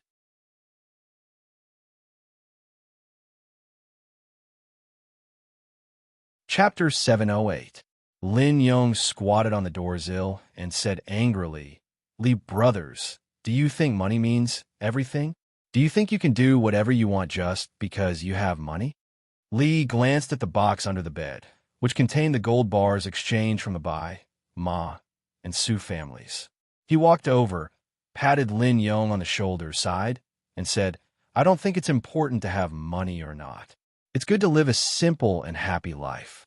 People shouldn't be too vain. Money isn't everything. Can money buy health? Can it buy happiness? No matter how much money you have, it's just a number. Take it easy. Even without money, life is still the same." Lin Yong nodded and said, "Li brothers, you're so insightful. That bullsh asterisk T, first prince wants to talk about the silver. What the hell is the silver? He just needs to pay the money to the authorities after killing people. Will the imperial court still give us ordinary people a way out?" When talking about this, Lin Yong became very emotional and clenched his fists tightly. If the first prince were in front of him, he would probably be strangled to death. Li Yi had discovered a long time ago that under Lin Yong's rugged appearance, he was actually a meticulous and nationalistic youth. He shook his head and said, "The person who came up with the silver for the silver is really vicious. He doesn't give ordinary people a way out at all. Life will be more and more difficult in the future." "That's right." Lin Yong sighed and said, "Now, there are rumors outside that the first prince's men were detained by the third prince this time because he wanted to carry out the bullsh asterisk T silver for the Qi kingdom and not give ordinary people a way out. The third prince is really thinking for the people. This time, he detained the first prince, and I'm afraid it's hard to explain to the imperial court. The third prince is wholeheartedly for the people, but unfortunately, alas, only when his subjects and people didn't always think about overthrowing him, but sincerely thought about him, would a successful ruler be able to wield power. In this aspect, Zhao Yi was much better than the first prince. When this news was spread out, not only the people of Feng province, but the entire Qi kingdom would also be grateful to him. It was like a pair of wings had been inserted into his already amazing life. On the other hand, even the relay station had been surrounded. The first prince, who could not even protect himself, should not have the energy or mind to do anything else, right? Although doing so would indirectly clear the obstacles for Zhao Yi and would pose a greater threat to the Jing kingdom in the future, the threat posed by the first prince was more urgent and pressing. After all, if he wasn't busy, she would be busy. Tui, Silver of Judgment. Damn it. Do you want me to live? If the first prince were to become the emperor, we, the commoners, would really be doomed. Fortunately, the third prince is here. For us, he didn't hesitate to offend the first prince and so many officials in the capital city. It's our good fortune to be born in Feng province. These days, the city of Feng province was much livelier than usual. There were more and more people on the streets. Some were from Feng province, while others came from other places to see the shocking scene of more than 1,000 guards surrounding the relay station. When people looked over, they glared fiercely in a certain direction and spat on the ground. Since the news of the Silver of Judgment had spread, the first prince, Zhao Zheng, had become like a rat on the street in Feng province. Everyone wanted to beat him up. This influence was even spreading to further places. Many people surrounded the relay station and pointed at it. In a restaurant in the city, a slightly plump young man looked disdainful. He pointed at several people in front of him and said, "So what if my poem was plagiarized? Bite me. If you say one more word, I'll beat you to death. Have you heard about the Silver of Judgment? Let's calculate how much your lives are worth. Guess if you buy 10 at once, will you get 3 more for free?" Opposite him, several young men dressed like scholars involuntarily took a step back. When they thought of what he had just said, their faces turned pale. "Trash.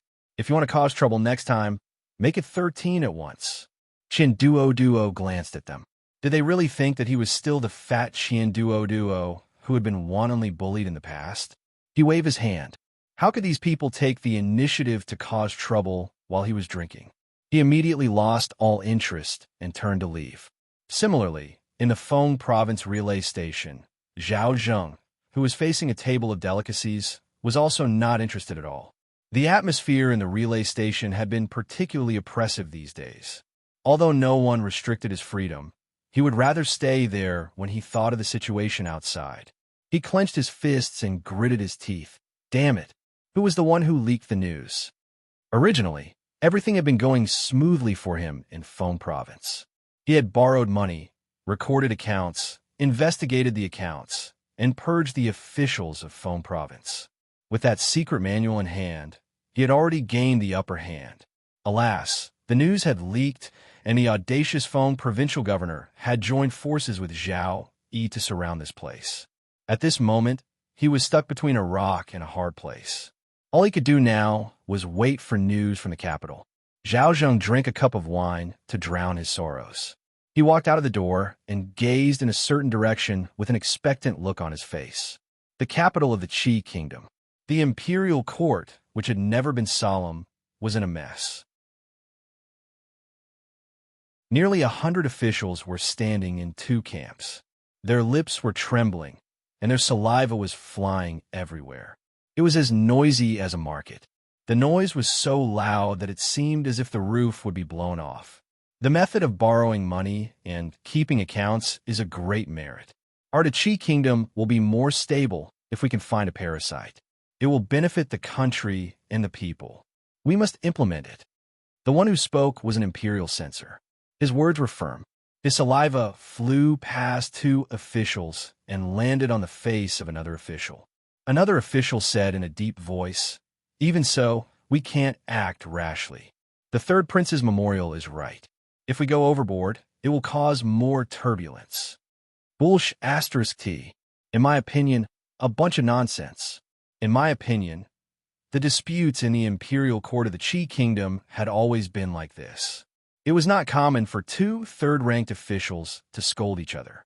Here, you could see third-ranked officials spitting saliva at each other and fourth-ranked assistant ministers scuffling in court. Fifth-ranked officials were not qualified to attend the imperial court under normal circumstances. The current dispute in the imperial court was about a memorial submitted by the provincial governor of Feng province. The memorial said that the first prince had accidentally obtained a wonderful method in Feng province. It could make all the corrupt officials disappear. This method had been verified in Feng province. The memorial first gave high praise to the first prince. Then, it tactfully mentioned that this method seemed to have a small drawback. The court had been debating about this small drawback for several days. However, there was no conclusion. Urgent report from Feng province. Suddenly, a person rushed in from outside the hall. He took a few steps into the hall and shouted. The center of their dispute these days was Feng province. The voices in the imperial court stopped. At the head of the hall, a man wearing a dragon robe opened his eyes. His face was full of exhaustion. He looked at the noisy imperial court below and waved his hand. "Read it." The man took out a memorial from his bosom and handed it over. In a loud voice, he said, "His Highness Prince Hung urgently reports that His Highness Prince Feng has colluded with the provincial governor of Feng province. More than 1,000 Feng province garrison soldiers have imprisoned His Highness Prince Hung and more than 10 imperial censors in the capital at the relay station." As soon as he finished, the imperial court fell silent. "Read it again." The man on the dragon throne slowly stood up. "His Highness Prince Hung urgently reports that His Highness Prince Feng and the provincial governor of Feng province have colluded. They have imprisoned His Highness Prince Hung and more than 10 imperial censors in the capital in a relay station. They are plotting a rebellion." The man took out another memorial and respectfully handed it over. He continued, "His Highness Prince Feng reports that the supervising imperial censors are acting recklessly. They intend to bring chaos to the foundation of the Qi kingdom and carry out a law of national subjugation. His Highness has already detained all the imperial censors and awaits your Majesty's decision." After he finished speaking, not a single sound could be heard in the imperial court. The emperor of the Qi kingdom slowly sat back down. He pointed to the floor and said in a deep voice, "Bring up the two memorials."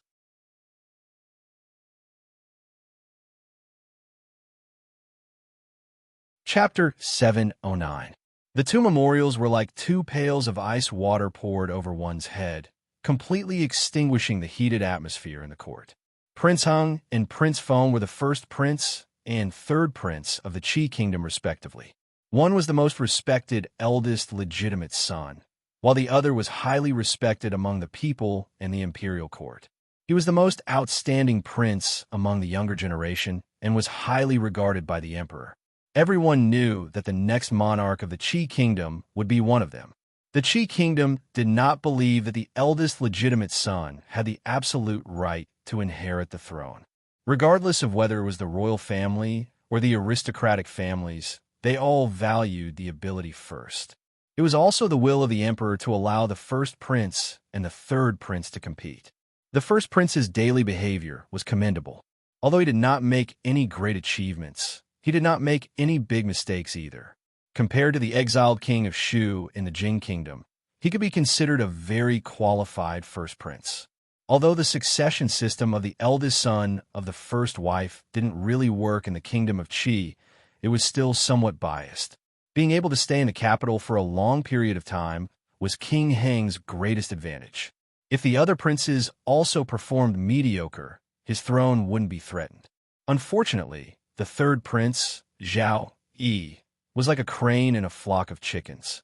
Among the stars in the sky, he was the one that shone so brightly that it blinded people.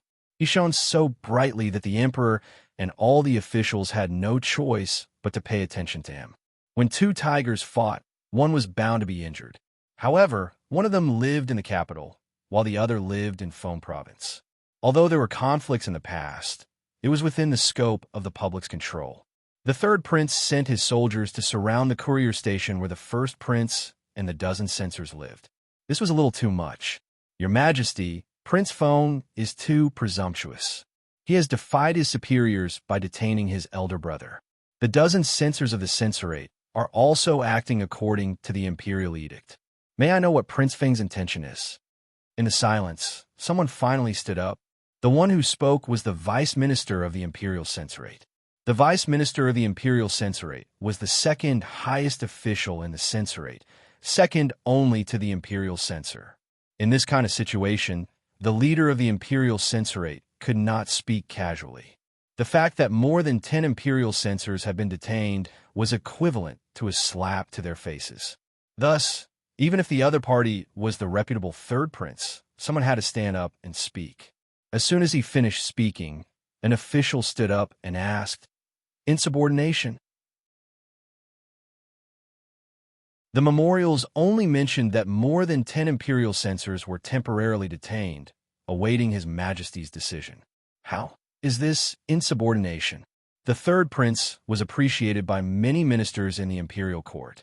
At a time like this, there would naturally be people on his side. The deputy minister of the imperial censor was speechless. What did he mean by temporarily detaining a dozen or so imperial censors? The eldest prince was a human. So were the imperial censors not human?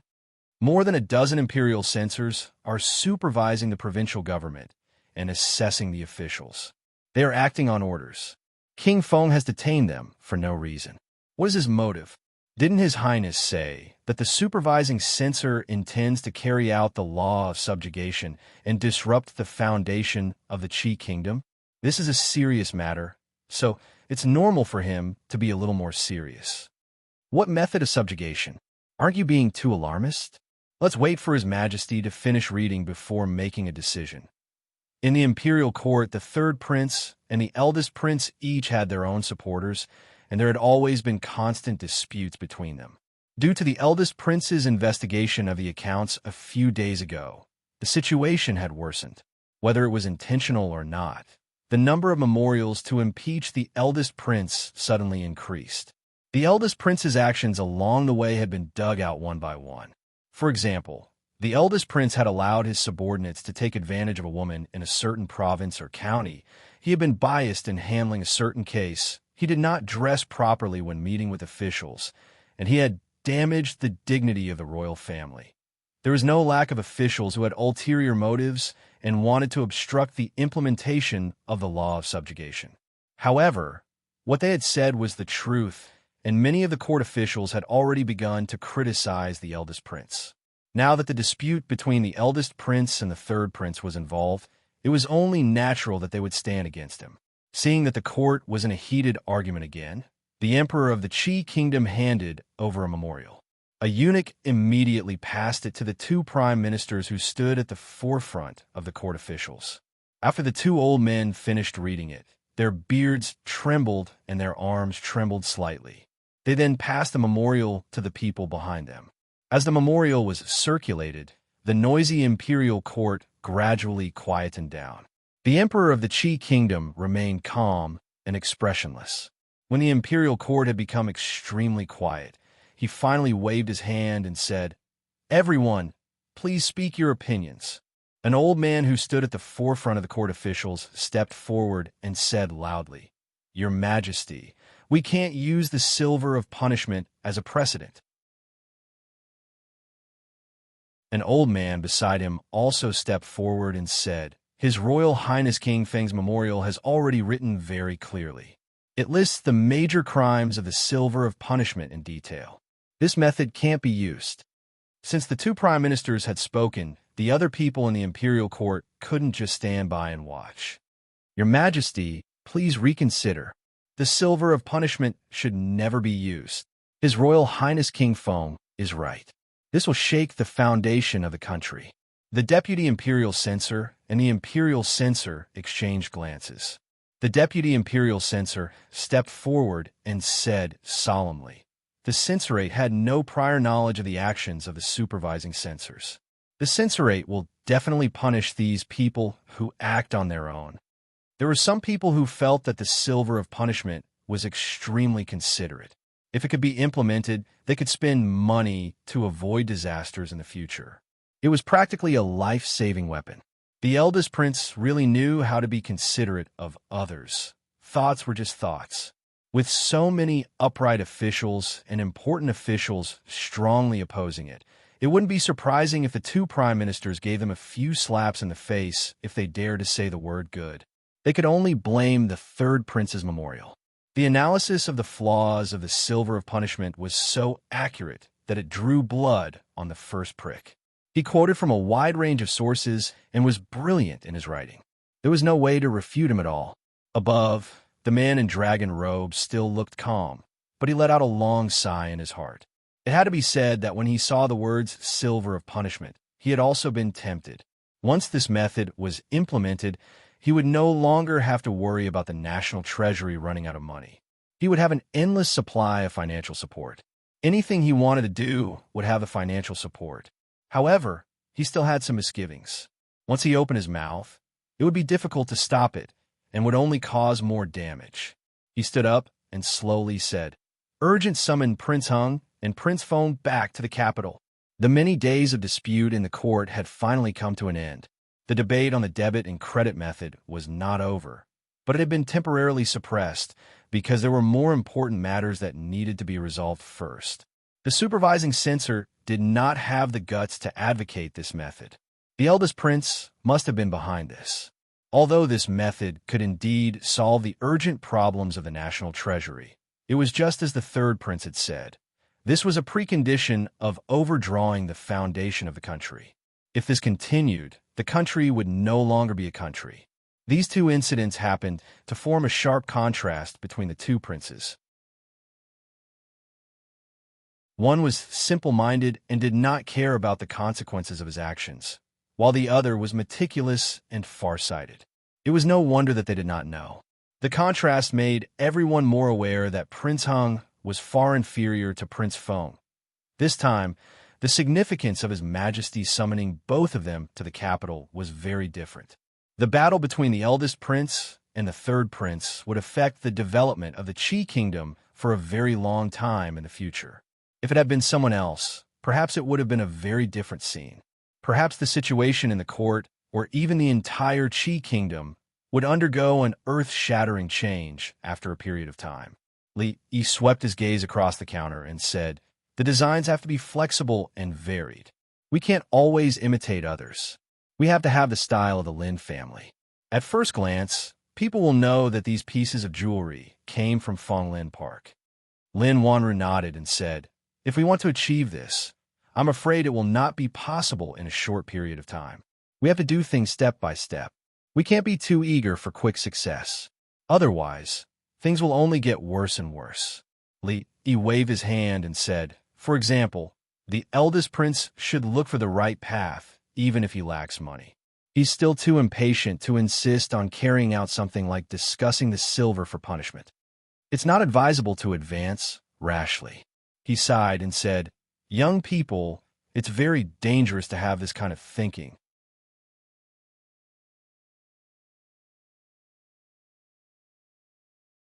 Chapter 710. Young man. Watching him walk out, Lin Wanru's lips curled into a rare smile. Are you not a young man yourself? She shook her head, and a strange feeling arose in her heart again. It had only been 2 months since they first met and became familiar with each other. In these 2 months, her impression and understanding of him had changed almost every day. His words and actions were sometimes steady and sometimes childish. It was difficult to understand him. The more time passed, the more she felt that he was shrouded in a mysterious veil, making it difficult for her to see through him. In these 2 months, something was different from before. Whether it was herself or Fonglin Yuan, they didn't notice or feel anything at first. But when they looked back, they realized that everything seemed to be very different. The Ma family, the Su family, and the Bai family no longer had business dealings with the Lin family. Because of these things, the family had been in a mess these 2 days, but she didn't care. The Lin family didn't need to rely on them anymore, and Fonglin Yuan was no longer the Fonglin Yuan of the past. She walked out the door and looked at the shop with endless customers. She thought that it was time to open another shop. Although he looked like a scholar, he didn't seem to care much about these businessmen. He didn't look down on them or hate them. Now that he and his wife were here, they had to settle down and live, and they had to do something to make a living. She wondered if he would agree if she asked him to be the shopkeeper of the new shop.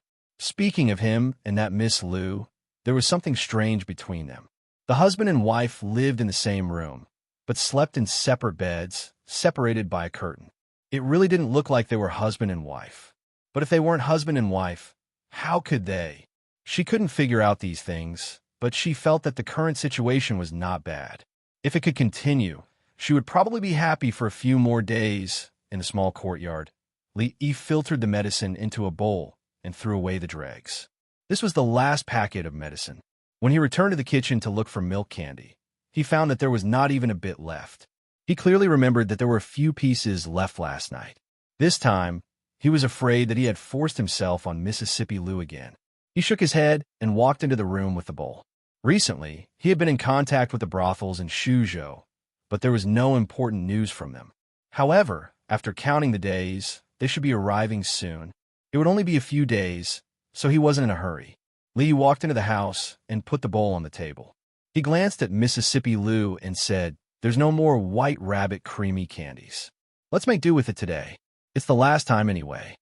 Mississippi Liu sat by the table and raised her head slightly to look at him. She said, "It's almost healed. You don't need to drink anymore." He had heard her say this reason dozens of times. He picked up the bowl and said, "Drink it quickly. Don't you know that your body hasn't recovered yet?" "I'm not drinking." Ever since the first time he forced her to drink, she hadn't been so straightforward in a long time. "You don't want to drink." Li Yi glanced at her, narrowed his eyes, and said, "Then don't blame me for being impolite." He held the bowl in one hand and was about to pinch Mississippi Liu's chin with the other. He used to make her drink the medicine obediently like this. As soon as he raised his other hand, he felt a strange sensation on his chin. At the same time, the hand holding the bowl of medicine was slightly empty. "I haven't recovered yet. Don't you know?" Mississippi Liu asked while holding the bowl of medicine in one hand and pinching his chin with the other. "I don't know." Li was stunned and shook his head. "Well, if you don't want to drink it, then don't drink it. If you don't want to drink it, just leave it there. I have something to do outside. I'll come back later," and pour it away. He wanted to turn around and leave, but his body couldn't even move. At the Fengzhou station, Zhao Zheng looked at the guard at the door and asked lightly, "Why? Can I go out?" The guard quickly bowed and said, "Of course your highness can go out at will." But he looked at a young man behind Zhao Zheng and said, "He can't. The provincial governor has ordered that no one can go in or out at will except your highness." "I can't even bring guards with me when I go out?" Zhao Zheng looked at him and questioned, "If something happens to I, who will bear the responsibility?" He pointed at the 2 guards and asked, "You or you?" The 2 guards' expressions changed and immediately took 2 steps back. "Let's go." Zhao Zheng snorted coldly. The young man and a dozen guards walked out of the station. No one stopped them. Although the provincial governor had said that no one could go in or out at will except for the first prince, they didn't dare to let the first prince go out alone. If something happened to the first prince in Fengzhou, the provincial governor and the third prince wouldn't be able to escape the blame, let alone them. It would be fine as long as the imperial censors were inside. This was the provincial governor's real intention. After leaving the station, the young man followed closely behind Zhao Zheng and asked, "Cousin, are we going back to the capital? Doesn't this mean that we admit defeat?" Zhao Zheng turned around and looked at him coldly. The young man's expression changed, and he immediately said, "I'm sorry, Your Highness, hurry up. The news from the capital should arrive soon." Zhao Zheng turned around and spat out one word through clenched teeth. "Wait." Although no one restricted his freedom, he couldn't do anything without those people. At this moment, he felt a little regretful. He was too impatient. If he hadn't been so impulsive and gone back to the capital to discuss it with his father, things wouldn't have developed to this point. Now that things had developed to this point, all he could do was wait. On the second floor of a tea house opposite the station, Money God of Fortune personally poured tea for the two people at the table by the window and then left respectfully. The provincial governor of Fengzhou looked at the young man opposite him and said, "Your Highness, the news from the capital should arrive in 2 days." Zhao Yi withdrew his gaze from below and said, "This time, I'm afraid that I will have to go to the capital. Fengzhou will be handed over to Provincial Governor Zhou." The provincial governor of Fengzhou cupped his hands and said, "It's my duty. How's the investigation going?" Zhao He nodded and suddenly asked. The provincial governor of Fengzhou thought for a moment and said, "That woman is the eldest daughter of the Lin family in Fengzhou. The Lin family has run a jewelry business in Fengzhou for decades. As for the person you mentioned, he should also be a member of the Lin family. We are still investigating secretly." Before the provincial governor of Fengzhou finished his words, there was a sudden sound of hurried footsteps coming from the stairs. A person rushed up the stairs and said anxiously, "Your Highness, urgent news from the capital." Li Yi moved his chin, threw a white rabbit creamy candy into his mouth, and walked out of Feng Lin Garden. He took the white rabbit creamy candy from Lin Wanru's room. It turned out that this was the feeling of being pinched and fed medicine by someone. Mississippi Lu was indeed not the Mississippi Lu of the past. If it were a few months ago, she would definitely hold a sword and cut herself into 8 pieces after being fed medicine by the tyrant so many times. Although he didn't use his full strength because he was worried that Mississippi Lu's old injury would relapse. He was now a little master, but he still couldn't resist Mississippi Lu. It seemed that she had almost recovered. He licked his lips and still tasted a little bitter. He peeled another candy and threw it into his mouth. When he was about to step into the courtyard, a slightly trembling voice came from behind him. "Young master."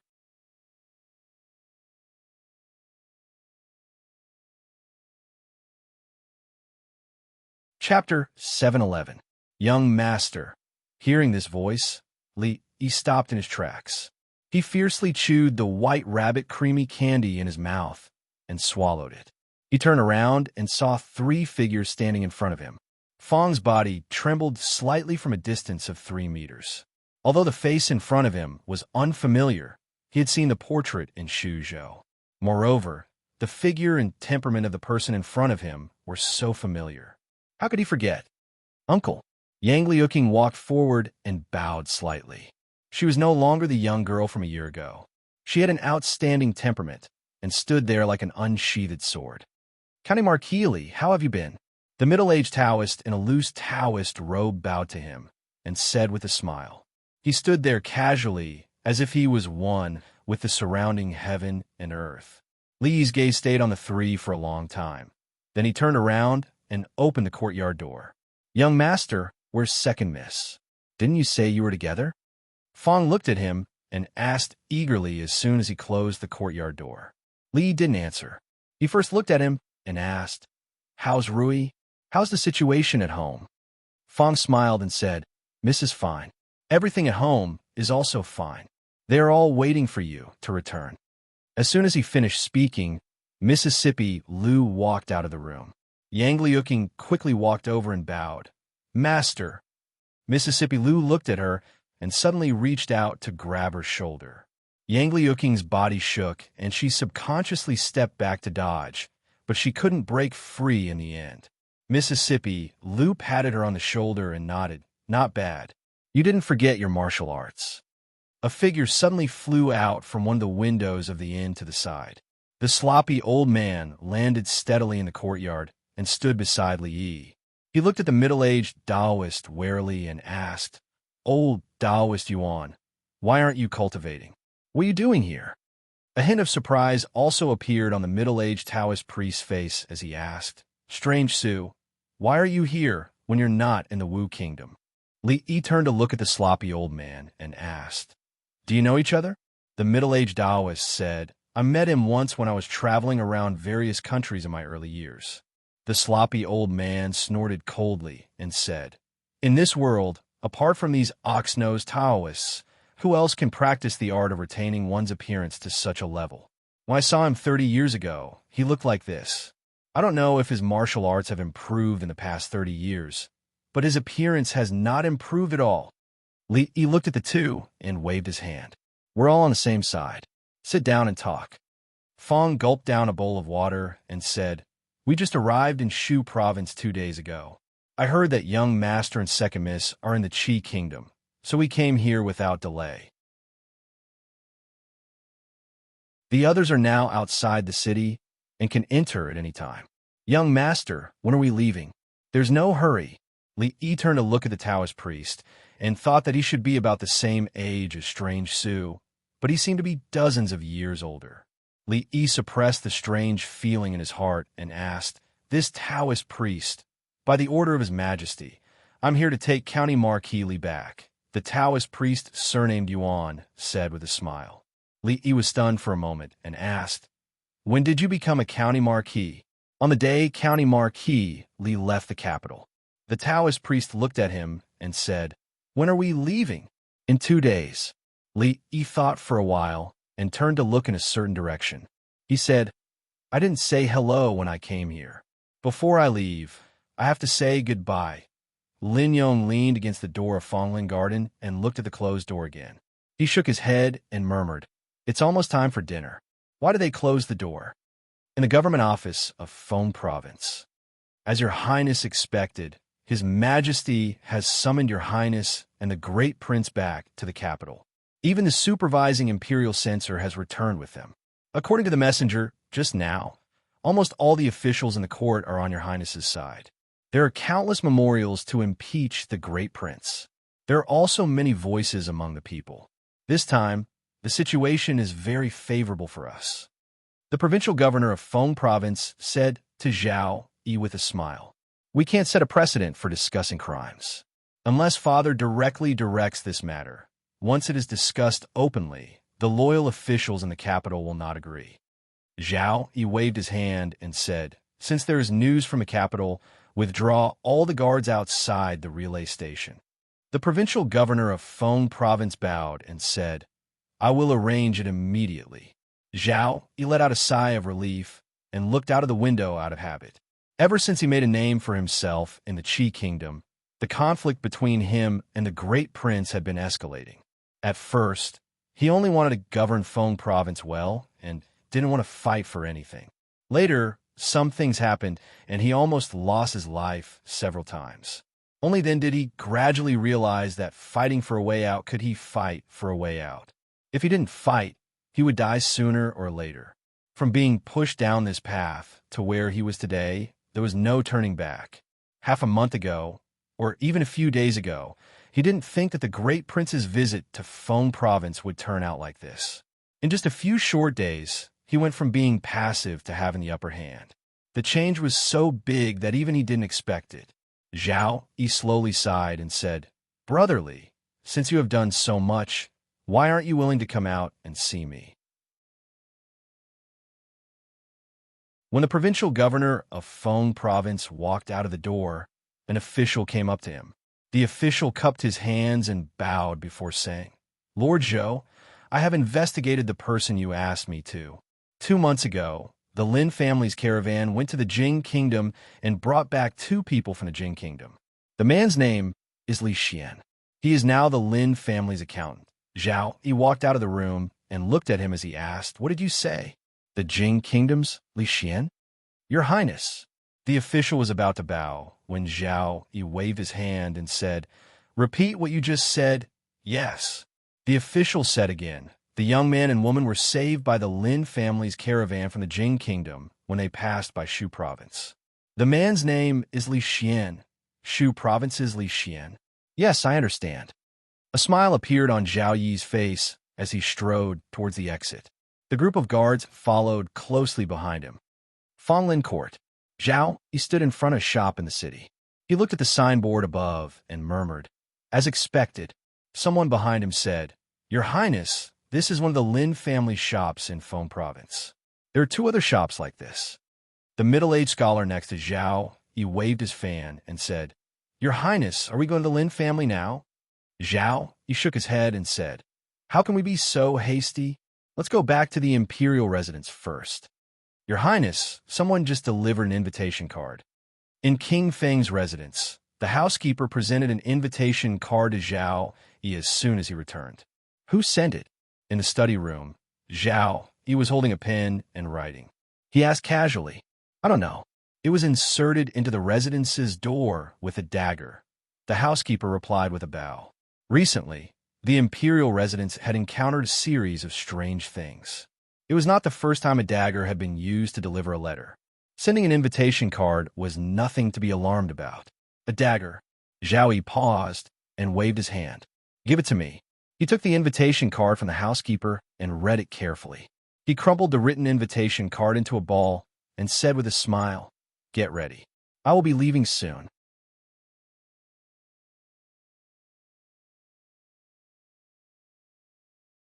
Chapter 712. "Young master, I'll go with you. If there's a fight later, I'll have one more helper." Fong stood in the yard, eager to have a go. He had been depressed for a few months.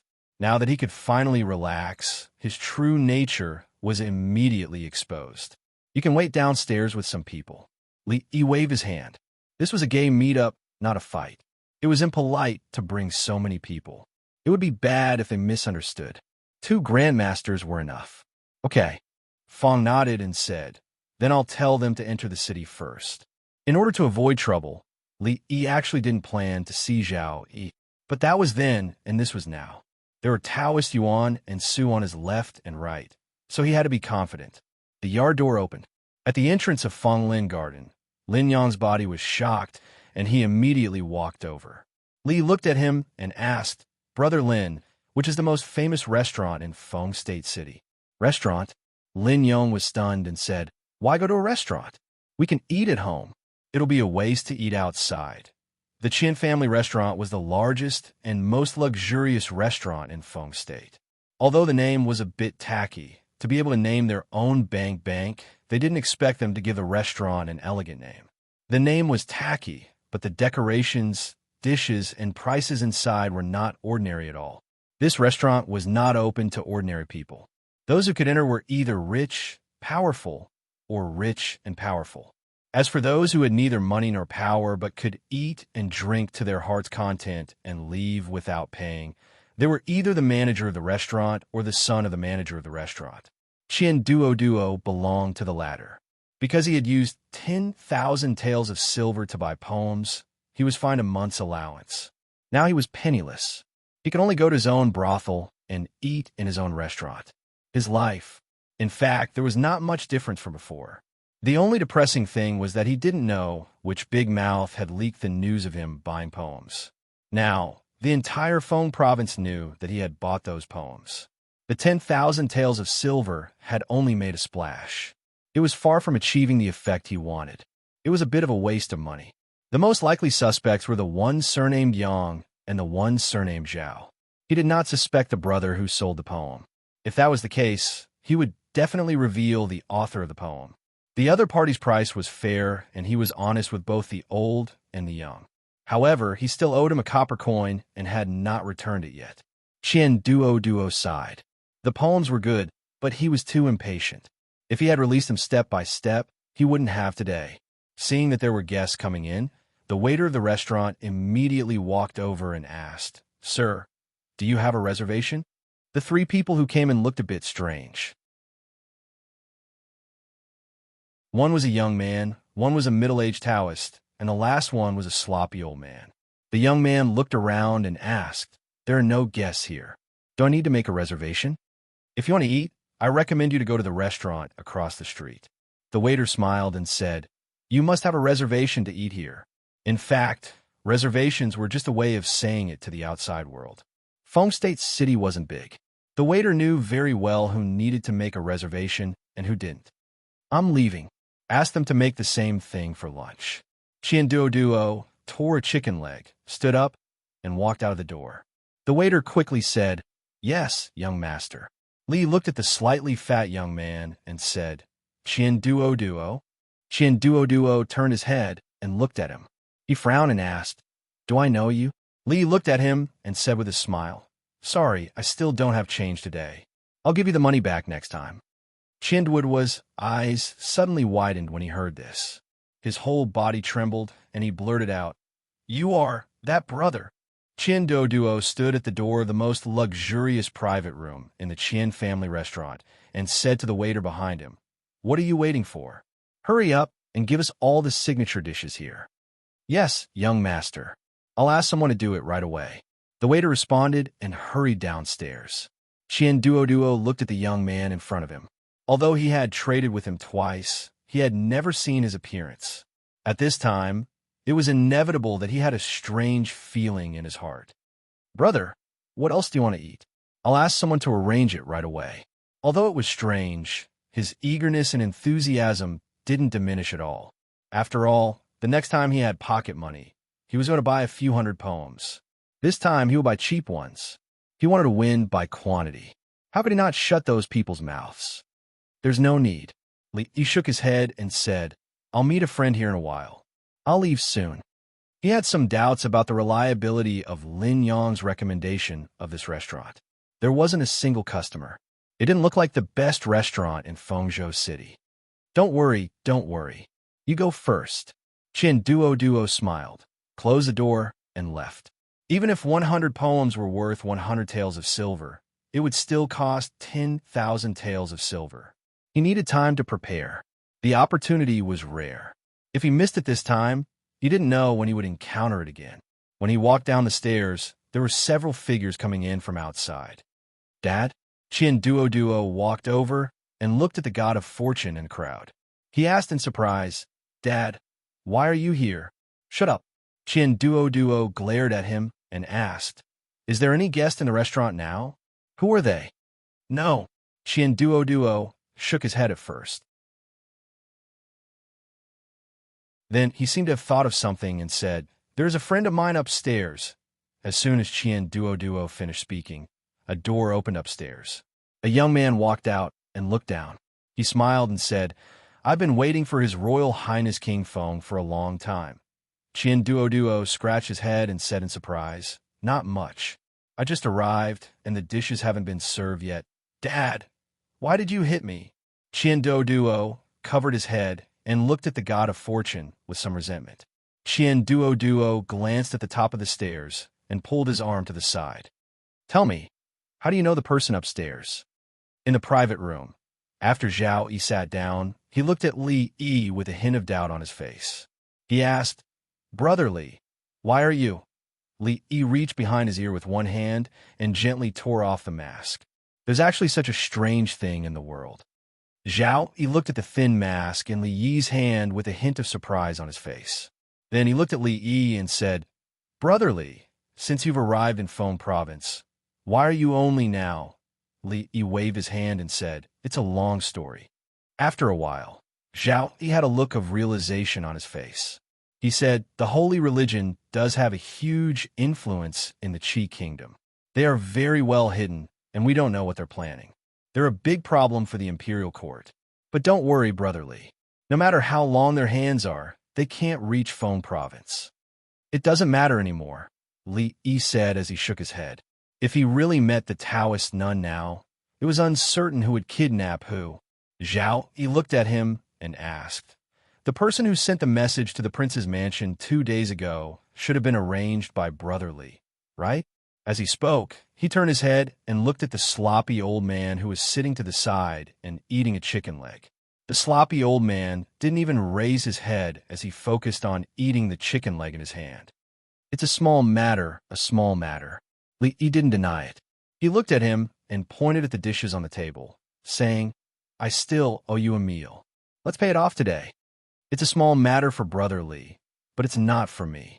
Zhao, he cupped his hands in obeisance and said, This time, I owe Brother Li a favor. I'll definitely pay it back in the future if I have the chance. Don't worry about the future. Li raised his wine cup and looked at him, saying, Now is fine too. Zhao, he raised his head and looked at him in surprise. He asked, Brother Li, you mean? Li, he looked at him and said, There's no time like the present. Let's do it today.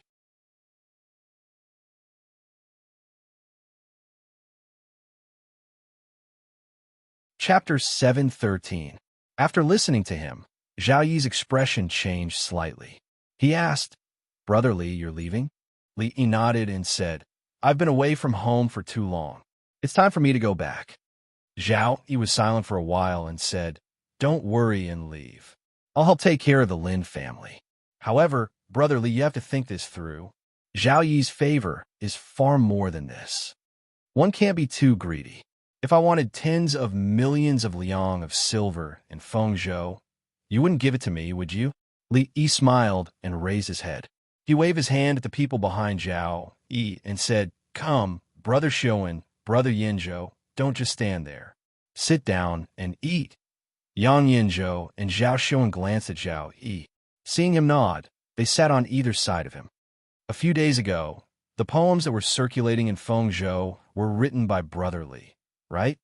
Ever since Li Yi appeared, Zhao Shouwen's gaze rarely left his face. After he sat down, this was the first thing he asked.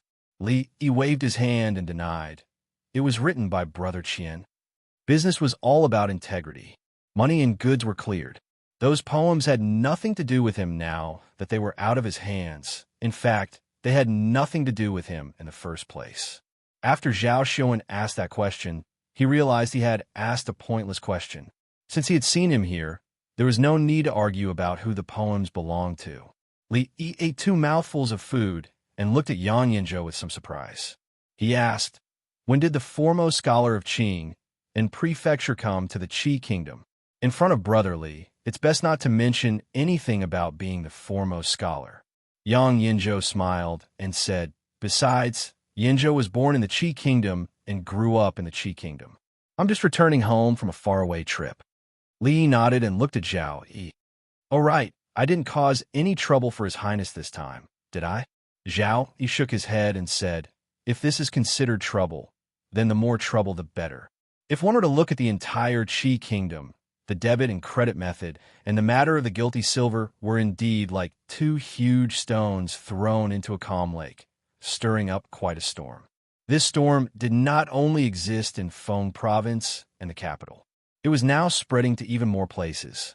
Moreover, the effects of these 2 incidents were far less significant. Although the waves had calmed, the undercurrents at the bottom of the lake had been thrown into even greater disarray by these 2 boulders. It was still unknown what the outcome of this trip to the capital would be. Zhao Yi raised his head and looked at the opposite side. The source of all these things was that he had casually done something in Fengzhou City. Although this matter would be of great help to him, a person who could single-handedly cause chaos in a country was truly terrifying. With the help of such a person, a mere country would be nothing. One day, he might even become the ruler of the world. Li looked up at Zhao Yi and said, Brother Zhao, why are you still in a daze? Let's eat. At the entrance of the Qian family's restaurant, Li Yi cupped his hands in obeisance to Zhao Yi and said, After this farewell, I don't know when we will meet again. Brother Zhao, take care. Zhao Yi also cupped his hands in obeisance. Brother Li, take care. Qin Duo, who was behind the crowd, was firmly held down by the money god. As he watched the figure disappear, he became dejected. In front of them, Yang Yinzhou withdrew his gaze and asked, Your Highness, why didn't you keep him? We couldn't keep him. Behind Zhao Yi, the middle-aged scholar breathed a sigh of relief and sighed.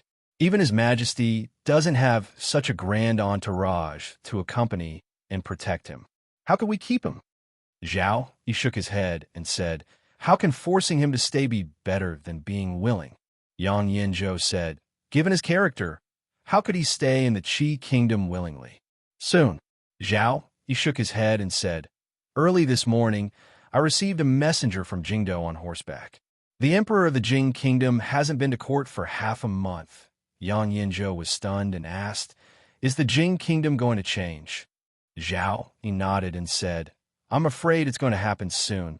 Yang Yinzhou thought for a moment and said, but we haven't gotten the divine punishment yet. The Qi kingdom hasn't been decided yet. It's too early. Even if we get the secret recipe, I'm afraid there will be more trouble. Zhao, he looked back at the money god and said, do you know the Lin family in Feng province? Money god was confused and said, there are many Lin family in Feng province. Which one are you talking about, your highness? Zhao, he thought for a moment and said, it seems to be a jewelry business. Money god scratched his head and said, I seem to have a little impression of it. Do you want to pack your things when you go back, in case it's too late to leave? This was the third time the sloppy old man had asked in a roundabout way. Li tilted his head to look at him and said, I'm sure. We'll leave tomorrow. Su, if you have any other questions, just ask them now. The sloppy old man waved his hand and said, I'm just asking casually. There's nothing urgent. It won't be too late to postpone it for another 2 days. Then postpone it for another day. Li thought for a moment and said, tomorrow is a little rushed. It's not easy to go if it's too late. It's better to set off in the morning the day after tomorrow. The sloppy old man was stunned and said, it doesn't matter if we travel at night. We're all people in the martial arts world. It's normal to travel at night. It doesn't matter. It doesn't matter. It really doesn't matter. Sitting in the yard, Lin Yong looked into the kitchen and asked, Li brothers, who were those people who came here just now? Li did not answer. He brought out several dishes from the kitchen one after another. After the last soup was out of the pot, he sat down opposite Lin Yong and said, eat it. There's still one more in the kitchen. When you go there later, give it to Miss Lin. Lin Yong looked at the food on the table. The fragrance assailed his nostrils. He swallowed his saliva and looked at Li. He asked, what day is it today? Why is it so sumptuous? Li waved his hand and said, eat it. Lin Yong looked at him and asked, don't you want to send one to Miss Lu? Li shook his head and said, she's out. She won't eat at home today. Lin Yong looked around and asked, where's the old man? Let's eat. Don't talk so much nonsense.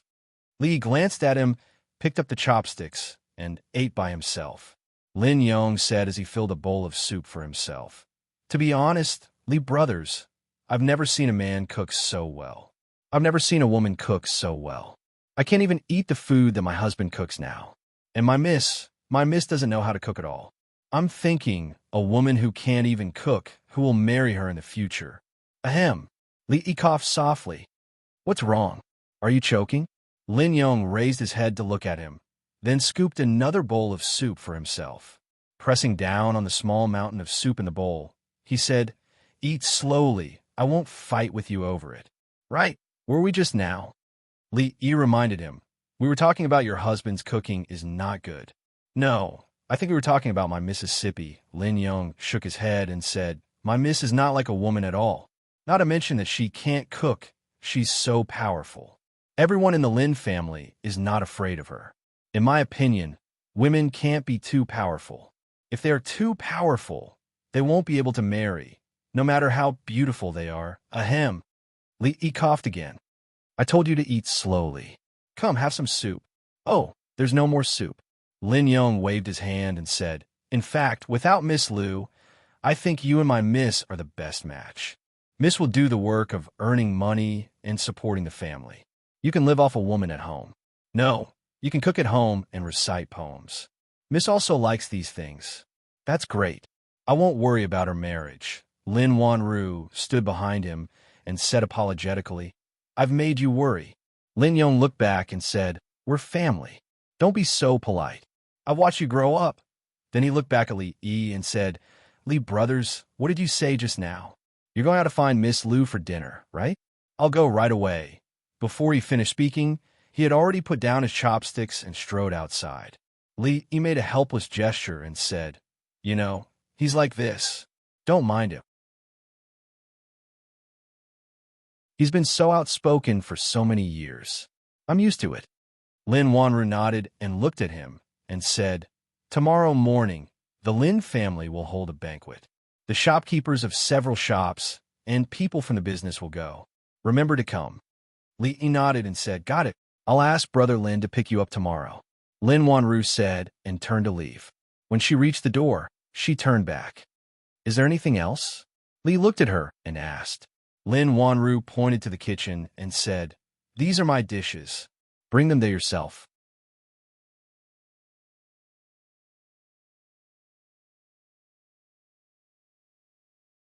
Chapter 714. Although the Lin family was not as rich as the Qian family in Fengzhou, and there were hundreds of shopkeepers in the shops under their name, the number of people in the shops was not small, including the members of the small chamber of commerce led by the Lin family. Every 6 months, the Lin family would gather these people together. Firstly, it was to connect with each other, and secondly, it was to evaluate their achievements. Based on this, they would reward or punish them. Occasionally, they would also make some changes in personnel. Although the accounts of the Lin family were personally handled by Lin Wanru, as the accountant, Li Yi naturally had the right to participate in this meeting. Apart from the 2 days he stayed here at the beginning, this was the second time he came to the Lin family. Today, the Lin family was very lively. Li Yi did not know many members of the Lin family, and now there were many new faces. He had never been interested in such a banquet. Yesterday, he just did not think about how to bid farewell to Lin Wanru, so he agreed to it. In fact, he still had not thought about it. If it was just a relationship of using each other from the beginning, there was nothing to worry about. Leaving a letter was enough, and there was no need for any explanation. Any explanation would be an explanation for the previous deception. It would be difficult to say it. After all, he was shy and embarrassed. Lin Wanru was now the real master of the Lin family, and everyone was afraid of her.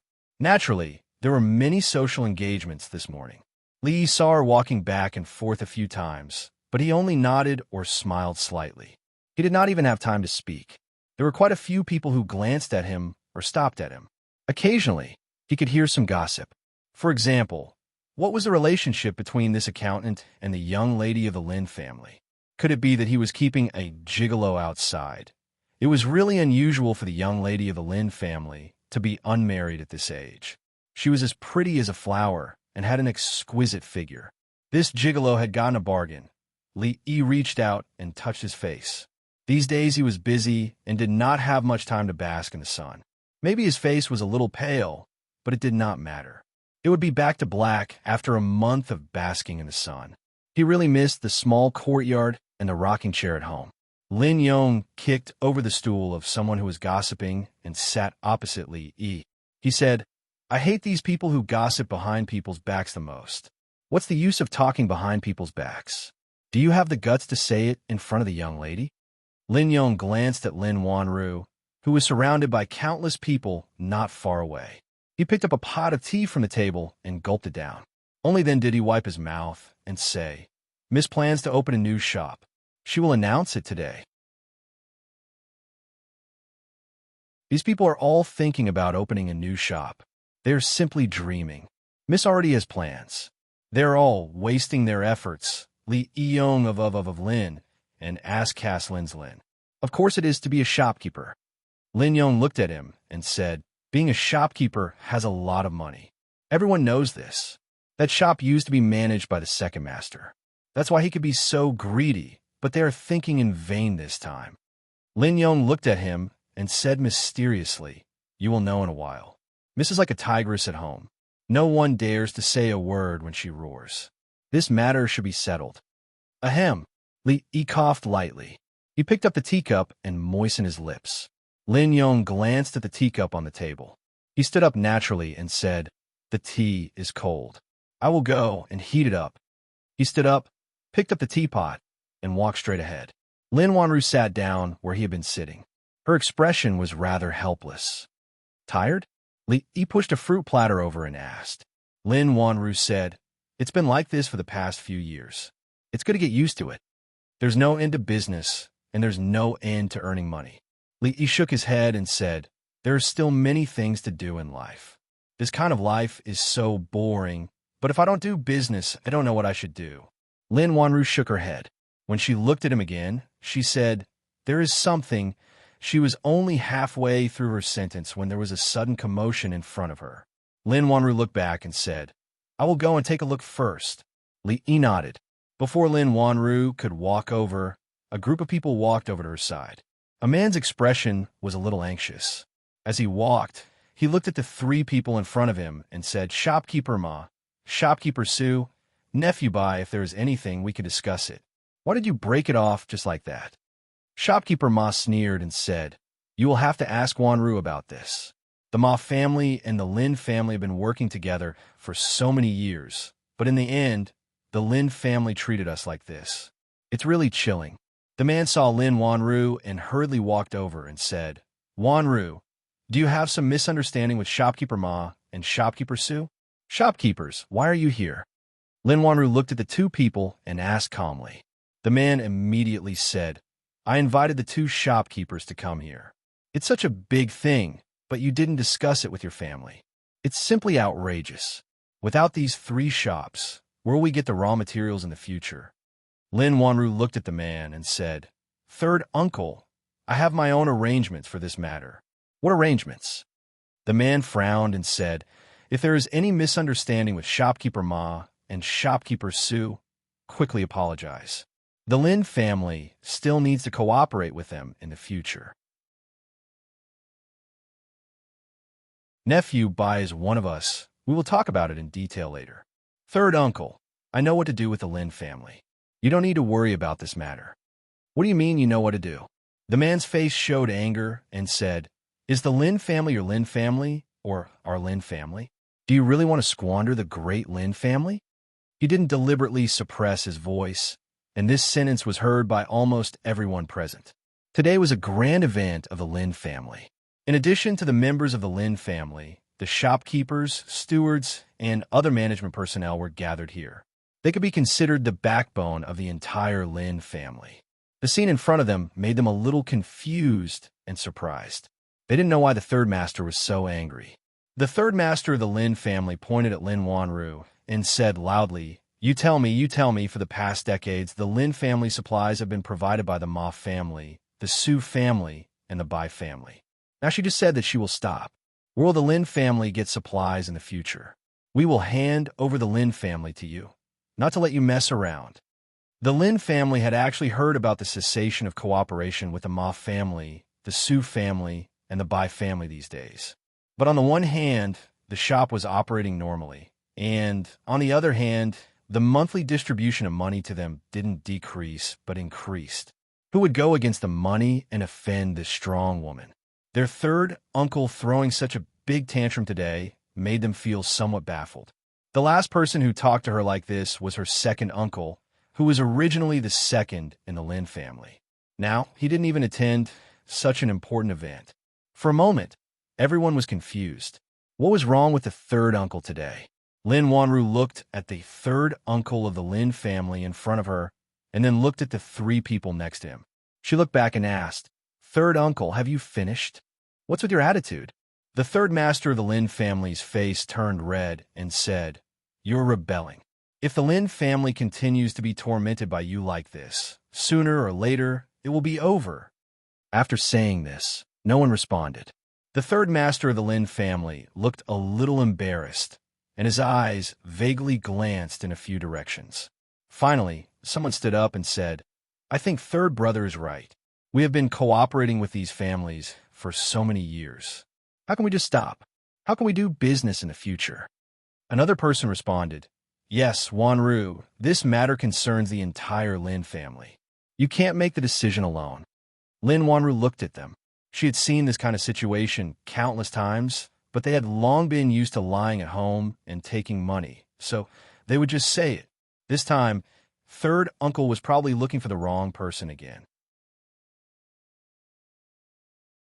Shopkeeper Ma waved his sleeves and said, if it weren't for the many years of friendship with the Lin family, I wouldn't have come today. Shopkeeper Ma, Don't be angry, don't be angry. The third master of the Lin family tried to persuade him. He hurriedly gave Lin Wanru a look and said, "What are you waiting for, Wanru? Apologize to shopkeeper Ma quickly." Shopkeeper Su also frowned and said, "If the Lin family can't give us a satisfactory explanation for this matter, we'd better go our separate ways in the future." Lin Wanru reached out to the door and said, "Then please."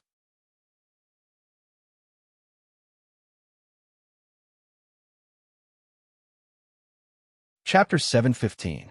Shopkeeper Ma and Shopkeeper Su were taken aback when they heard that. Their faces instantly turned ugly.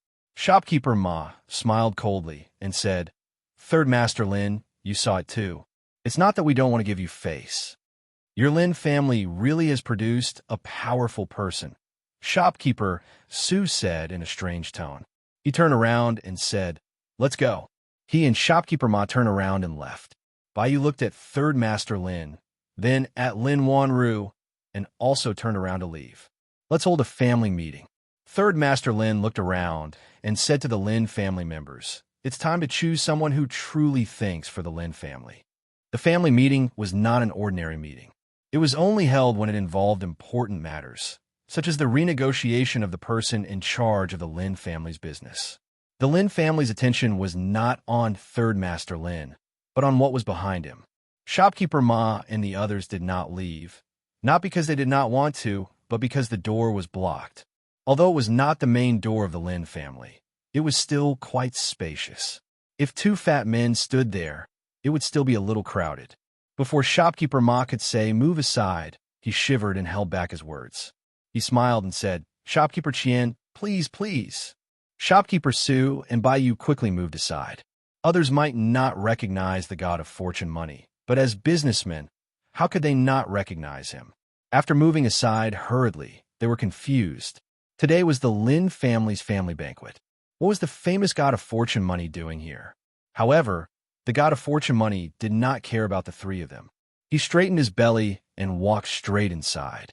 So fast, Li Yi, who was eating melon seeds nearby, stood up and murmured.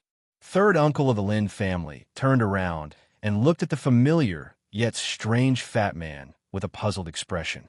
Lin Wanru was surprised for a moment. She stepped forward and bowed slightly. "Welcome, Shopkeeper Qian. Please forgive me for not going out to meet you." Your Lin, the god of fortune money, straightened his belly and looked at him. Halfway through his sentence, he saw a figure sitting in front of him. He immediately bent down and asked, "You are Miss Lin Wanru, right?" "Yes." Lin Wanru nodded. She suppressed her doubts and asked, "What brings you here, god of fortune money?" Only then did everyone realize that the person in front of them was the famous fortune god of money. Their expressions changed instantly. The name Fortune God of Money was like a myth in the hearts of the merchants in Feng Province. The minds of Shopkeeper Ma and the other two were still in a mess. Hearing the name of the God of Wealth, Third Master Lin stood rooted to the ground. He felt like his tongue was tied and he couldn't move a single step. "Just call me Shopkeeper Qian. Don't stand on ceremony, Miss Lin." "You are welcome, Miss Lin." The god of fortune money waved his hand and said, "I have a business to discuss with Miss Lin this time. Is it convenient now?" As soon as the god of fortune money said this, not only Lin Wanru, but also Shopkeeper Ma and the others could not believe their ears. Who else in Feng State had such great airs to let the god of fortune money come to talk business in person? When they thought about it more deeply, their faces began to turn pale and their hearts became anxious. Even the god of fortune money came to visit in person. Was the Lin family still the Lin family they were familiar with? Lin Wanru was also surprised. Strange things had happened one after another these days. First, there were foreign businessmen seeking cooperation, and then the Qian family, a giant businessman, came to visit. Was the Lin family favored by the god of fortune? Thinking of something, she began to doubt again in her heart. She looked at the god of fortune money and asked carefully, "Is the Qian family also in the jewelry business?" The god of fortune money was stunned for a moment. He turned to ask a person behind him, "Does our family have a jewelry business?" "No." The fat man shook his head and said, "There are few customers in that shabby shop all day." It is not lively, so we don't do it. Now we do. The god of fortune money thought for a moment. He looked back at Lin Wanru and said, "The jewelry business is very profitable. The Lin family has been in this business for decades. I can trust you. The Qin family has money, and you have experience. We can cooperate." Lin Wanru was stunned. After coming to her senses, she nodded slowly and said, "Shopkeeper Qian." It said, when Shopkeeper Ma and Shopkeeper Su heard this, their legs immediately became soft. What kind of cooperation was this? It was obvious that the Qian family was shamelessly sticking to them. Why had the god of fortune money been so polite to others? The Lin family had found a great master. Even the god of fortune money had come to visit them in person. If they went against the Lin family, how could they survive in Fengzhou in the future? Bai Yu opened her mouth, but she didn't know what to say. She watched the Lin family crowd around them. She stood there in a daze. She looked at third master of the Lin family and found that he had the same expression. More than half of the people outside suddenly disappeared. Li Yi shook his head. This must be the arrangement of Zhao Yi. The reason why the god of fortune money's road to wealth was so smooth was probably because of him. It was a little exaggerated, but at least it showed that he took this matter to heart. A shadow appeared in front of him. Li looked up and saw Qian Duo standing in front of him. He waved to him and said, "Brother, we meet again." Li looked at him and shook his head. "I have no poems to sell to you this time." Qian Duo quickly sat to the side and said, "Hey, brother, don't be like this. The price can be negotiated." Li couldn't figure out what was going on in his mind. He asked, "Why do you need so many poems? Is it just to woo those brothel girls?" Qian Duo gritted his teeth and said, "I just can't stand those scholars. As long as I can make them uncomfortable, I'm happy." "So you buy poems?" "They say I'm an idiot, so I write poems for them to see." Li glanced at him. Those scholars must have hurt him a lot in the past. It made sense. He was fat and didn't study well. He used to be the target of bullying in school. "You make them uncomfortable just because you write poems?" Qian Duo nodded and said, "Just thinking about how they looked back then is enough to vent my anger. Then you might as well spend a silver coin to find a few ruffians on the street. When they come out of the brothel at night, you can cover their heads and beat them up." Li looked at him and said, "If you pay a silver coin, those ruffians will definitely do it. If you can beat up 10 with 1 tael of silver, how many can you beat up with 10,000 taels of silver? You can't be unhappy with all the scholars in the world, right?" Qian Duo was stunned for a moment and said, "Is that okay?" Li looked at him again. This kind of rich young master had never experienced the sufferings of the human world. A silver coin was already a lot. With this silver coin, a poor family would have food to eat and not starve to death. If this isn't enough to vent your anger, spend more money. 1 tael of silver. 1 tael of silver to find a beggar with a child on the street. When he is drinking with his friends, rush him while crying and scold him for being heartless and abandoning his wife and son. Run away after scolding him a few times. I guarantee that he won't care about you in the future. That works." Qian Duo's eyes widened. "If you are willing to spend more money, 100 taels of silver, there will be lesser-known prostitutes willing to listen to you. They will spread the news that he doesn't pay for prostitutes. From then on, you won't see him in any brothel." Li patted him on the shoulder and said, "Think about it. How many things can you do with 10,000 taels of silver? Save it. Even if you have money, you shouldn't spend it like this."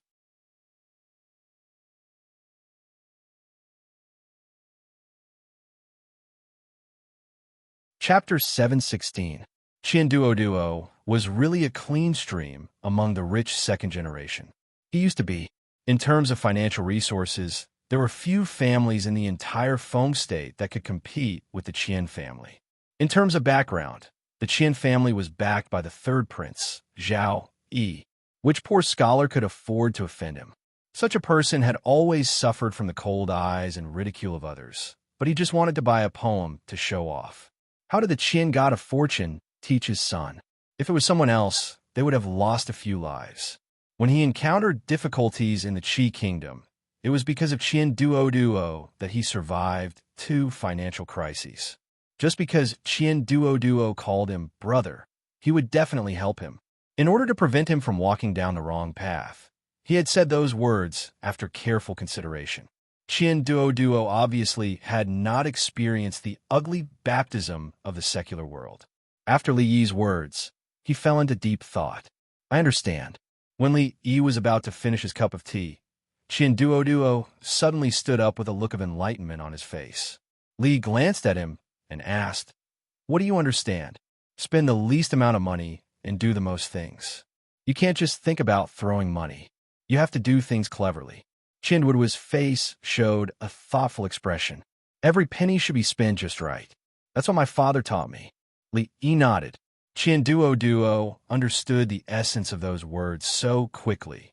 The boy was worth teaching. So, Chien Duo turned to look at him and asked, "When are you going to pay me back?" This was a bit like burning the bridge after crossing the river. Just now, he had taught him so many life philosophies and guided him in the right direction. He hadn't even mentioned taking the money, but he was showing off first? This is different. Chien Duo looked at him and said seriously, "Thank you for your advice just now.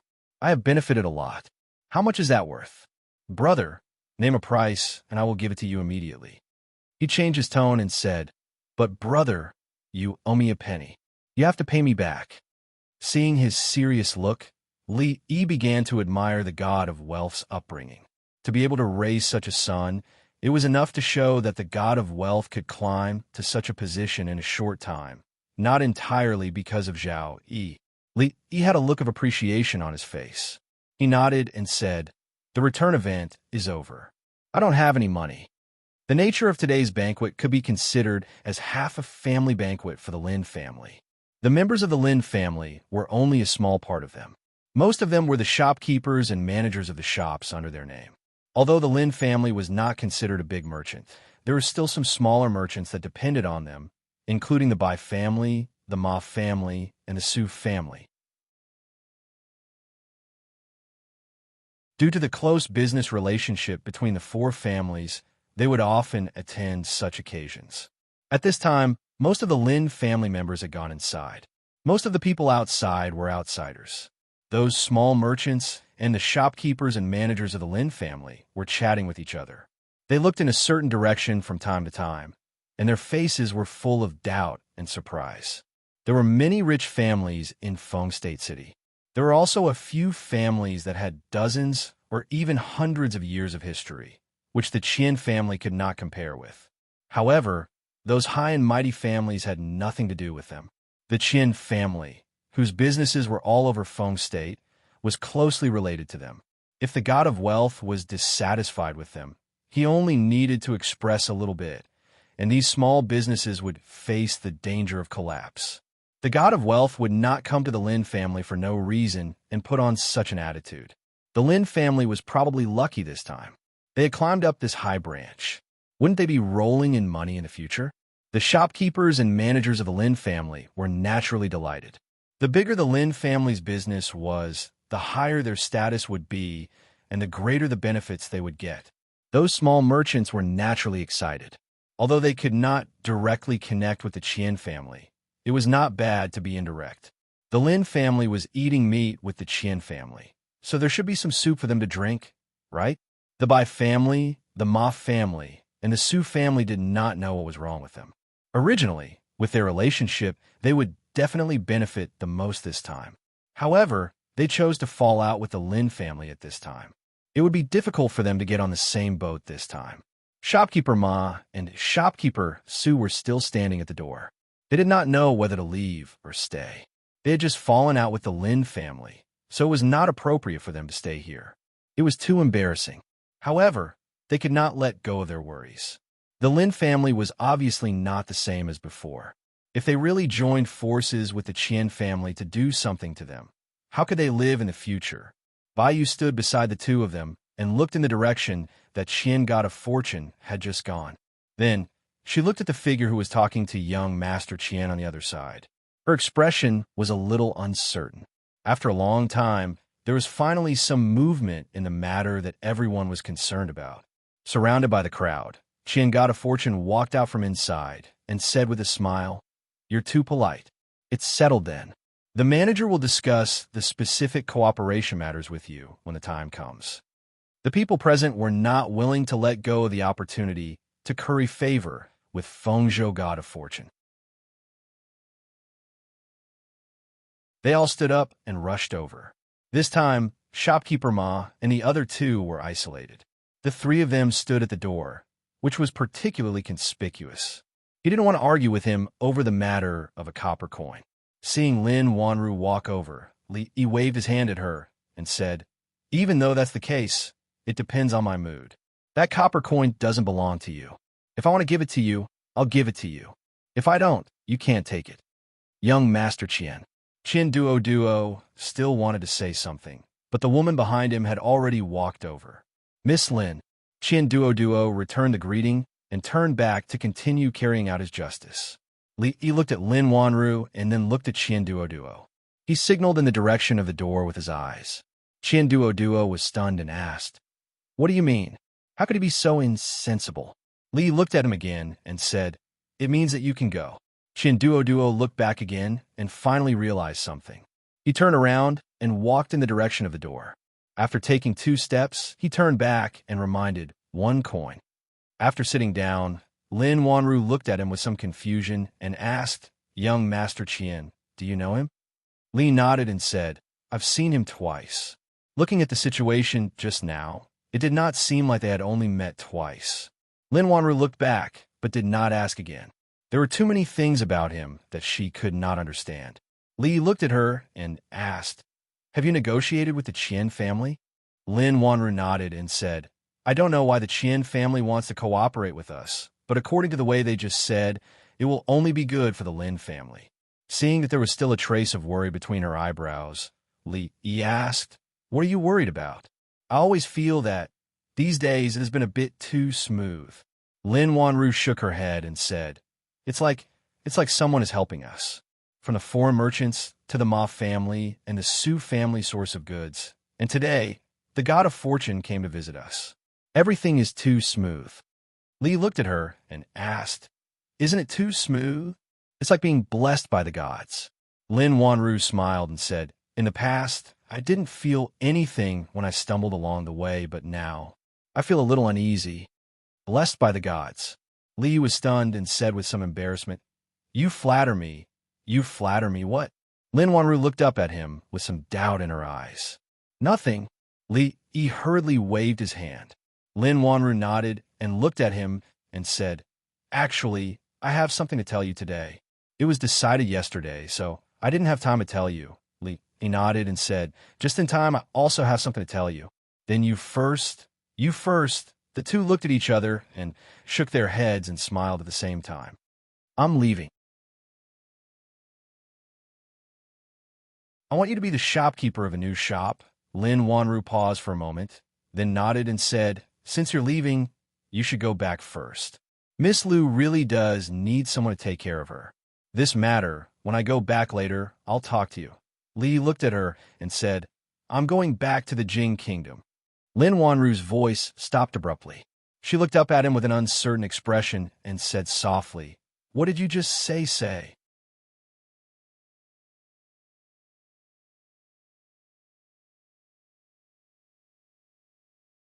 Chapter 717. I'm going back to the Jing Kingdom soon. Li looked at her, paused for a moment, and said, "It was an accident that I came here. Now it's time to go back." "You're going back to the Jing Kingdom." Lin Wanru was stunned, but she soon came to herself and said, "It's not good to wander outside. You have to settle down eventually." "But what about Miss Lu? If you go back like this, will your family?" He shook his head and said, "I've talked to my family." In the end, he didn't intend to tell Lin Wanru everything. It was good to say goodbye like this, and the impact on her heart might be less. Lin Wanru thought for a moment and said, "When are you leaving?"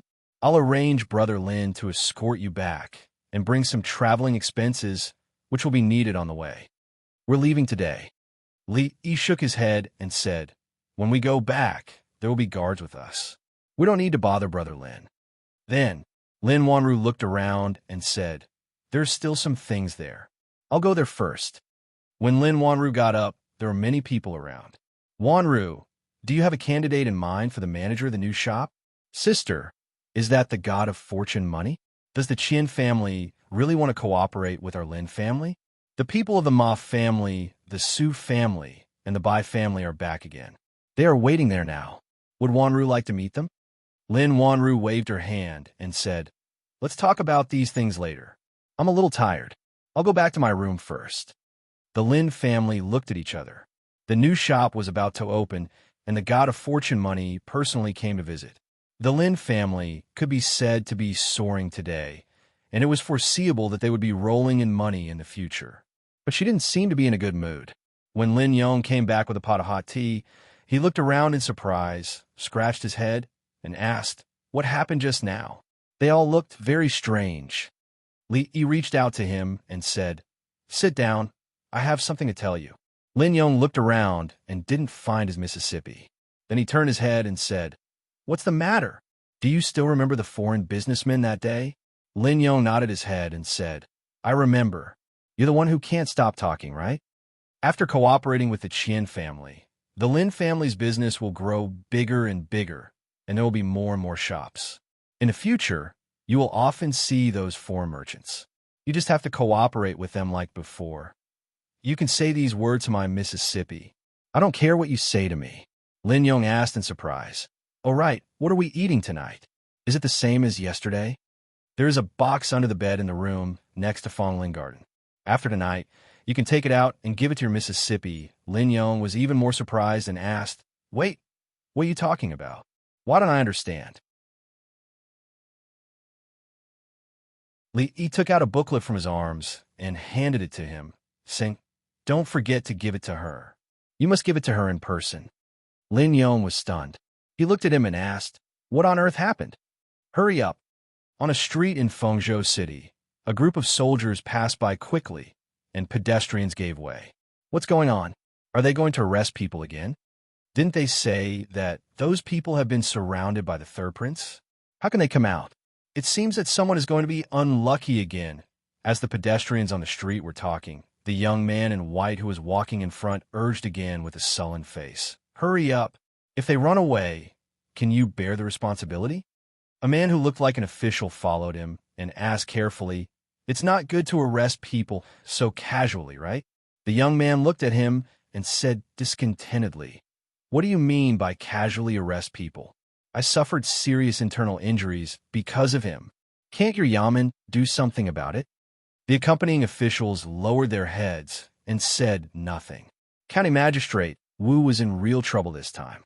He couldn't afford to offend any of these people from the capital. Although they were surrounded by the guards in the courier station a few days ago, the guards had retreated. Which official in Fengzhou dared to offend the first prince's people? County Magistrate Wu thought to himself, even if you have serious internal injuries, you should at least pretend to be more realistic. It's too arrogant to arrest people so aggressively. However, he should be arrogant. Several officials in the yamen had been arrested by them. As a small county magistrate, if he disobeyed them on this matter, they could use any reason to take off his hat and escort him to the capital. The young man urged, where's the Lin family? Are we almost there? County Magistrate Wu pointed to the front and said, it's just in front. Almost there. A trace of pleasure appeared on the young man's face. Although he wasn't surrounded in the courier station like the censors, he was still depressed. If he didn't take revenge, he wouldn't feel at ease when he returned to the capital. He had to leave Fengzhou tomorrow. It wasn't easy for him to get an order from his cousin. What could a lowly businessman do? However, time was short. He had to let the two women go this time. What a pity. Do you remember everything? Li looked at Lin Yong again and asked. Yes, I remember. Lin Yong nodded and immediately asked, what happened? You should tell me now, right? I'm leaving. Lin Yong was stunned for a moment and said, it's not too late to leave after you tell me what happened. As soon as he finished speaking, a voice suddenly came from the front. Who is Li Xian? Li looked at him strangely and asked, is there a person called Li Xian here? Isn't that you? Lin Yong looked at him in surprise. Li was stunned for a moment. He rubbed his forehead and said, sorry, I forgot. Lin Yong looked at him and then at the group of officials pouring in from the door. He was confused until a somewhat familiar young man walked in from outside. His expression finally changed. "Who is Li Xian?" A man in an official uniform stood at the door and asked loudly. Seeing the appearance of an official, everyone in the courtyard was stunned at first, and then they were all surprised. The Lin family was really troublesome today. First, the Ma family, Su family, and by family came to quarrel with each other. Later, the money god came to cooperate with them in person. As soon as the money god left, the officials came to the door. Didn't these people really discuss it? Who is Li Xian? I don't know. I've never heard of such a person in the Lin family. Is that the county magistrate? Why is the county magistrate here? Did the Lin family get involved in a lawsuit? The county magistrate's arrival brings light to the Lin family. While people were whispering timidly, the third master of the Lin family had already greeted the county magistrate with a frightened face. He asked cautiously, "May I know why the county magistrate has come to the Lin family?" "There is a person named Li Xian who is suspected of beating an official of the imperial court. Is he in the Lin family?"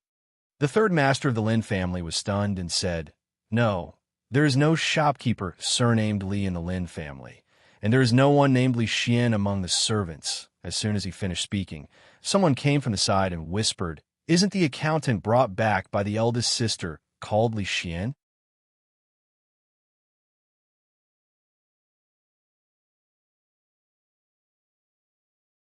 Chapter 718.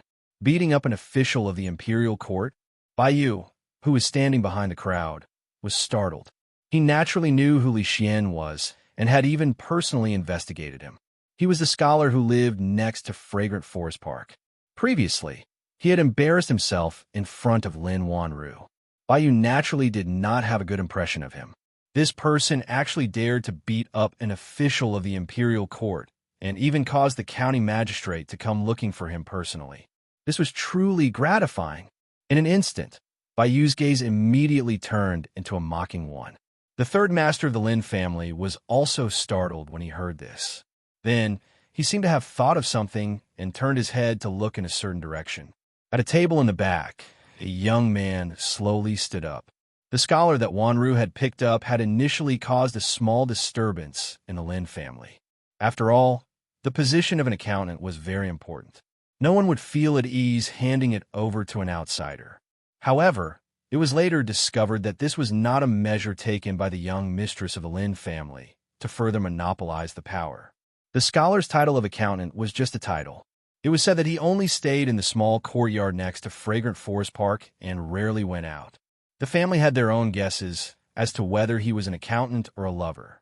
However, this had nothing to do with their interests, so they gradually stopped paying attention to it. As time passed, they even forgot his name. He did not expect to hear his name again from the county magistrate's mouth. The third master of the Lin family was slightly angry. This scholar ate the Lin family's food and lived under the Lin family's roof. He actually caused so much trouble for the Lin family. The third master of the Lin family's face darkened. He looked at the scholar and said, "Li Xian, the county magistrate is asking a question. Hurry up and come over." In an instant, the focus of everyone's attention immediately shifted to the scholar in front of them. Beating up an official of the imperial court, Li walked over and looked at the county magistrate. He asked, "May I know where the official of the imperial court that you mentioned just now is?" County magistrate Wu frowned slightly and said, "Come with me to the county office and you'll know."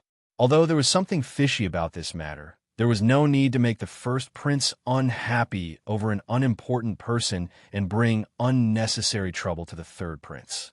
"If I tell you to go, then go. Why are you talking so much nonsense?"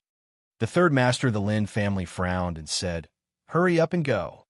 In the crowd, the sloppy old man threw down the chicken leg. Li secretly made a gesture to him. The old man shook his head and picked up the chicken leg again. Li didn't look at the Lin family's third master.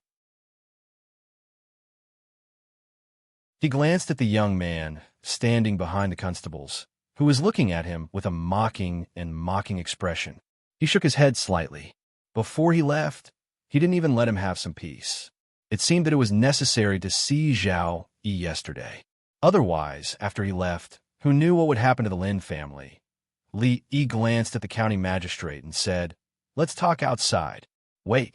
A voice came from behind. Lin Wanru walked to the county magistrate and said, "I was also there that day. Please take me away with you." The third master of the Lin family's third master's face changed, and he said, "Wanru, what are you doing here? It's none of your business here. Go back quickly." Just now, he wanted to take away the power in Lin Wanru's hands. But just now, the money god obviously came to the Lin family for her. The future of the Lin family depended on her. Now, she couldn't have anything happen to her. Li turned to look at Lin Wanru and said, "It's really nothing serious. Just make it clear." Lin Wanru looked away from a young man behind the constables and looked at the county magistrate. She said, "Aren't we going to the county office? Let's go."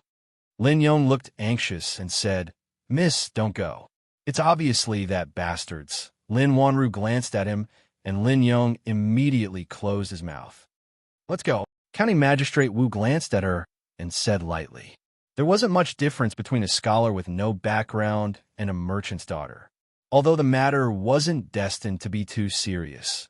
Judging from the intentions of the person behind him, the scholar would probably suffer some physical pain."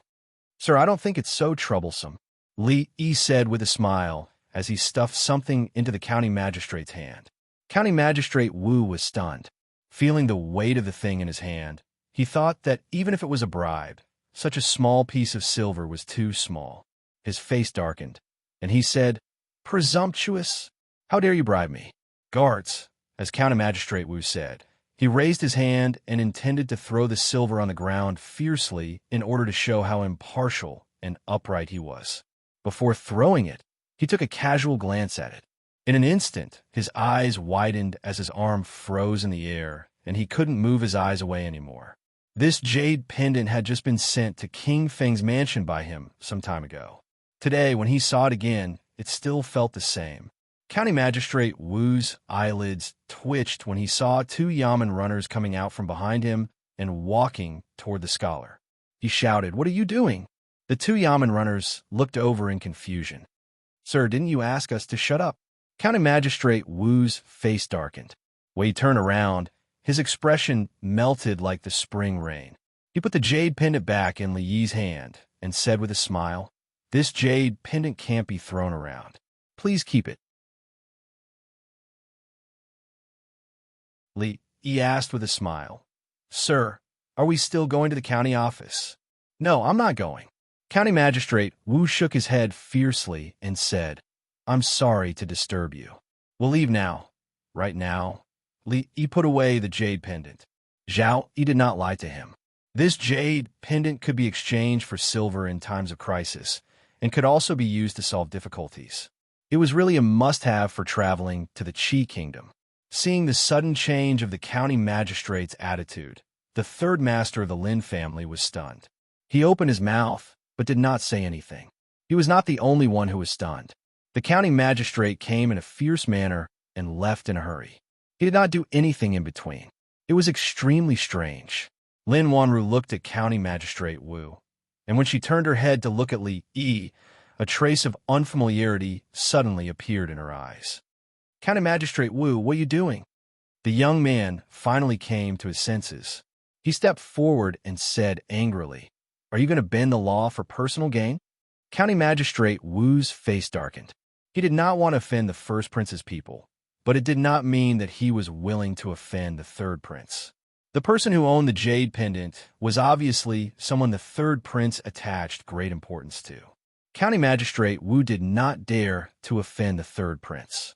After all, the first prince was not the real master in Feng Province. He looked at the young man with a sullen face and said coldly, "Do I need you to teach me how to do things?" This scene caused everyone present to be dumbfounded. Today, they not only saw the god of fortune in Feng Province, but also the county magistrate's internal strife. This trip to the Lin family was not in vain. How dare you? Even in the capital, he was a domineering and unscrupulous person. How dare a remote county magistrate treat him like this? The young man was angry and said harshly, "Do you still want to be the county magistrate?" I'm afraid you can't make the decision on this matter, can you? A voice came from outside. After being stunned for a moment, the people immediately looked at the door. He stretched out his hand and rubbed between his eyebrows. Looking at the figures coming in from outside, he murmured, "Zhao Yi, you've gone too far."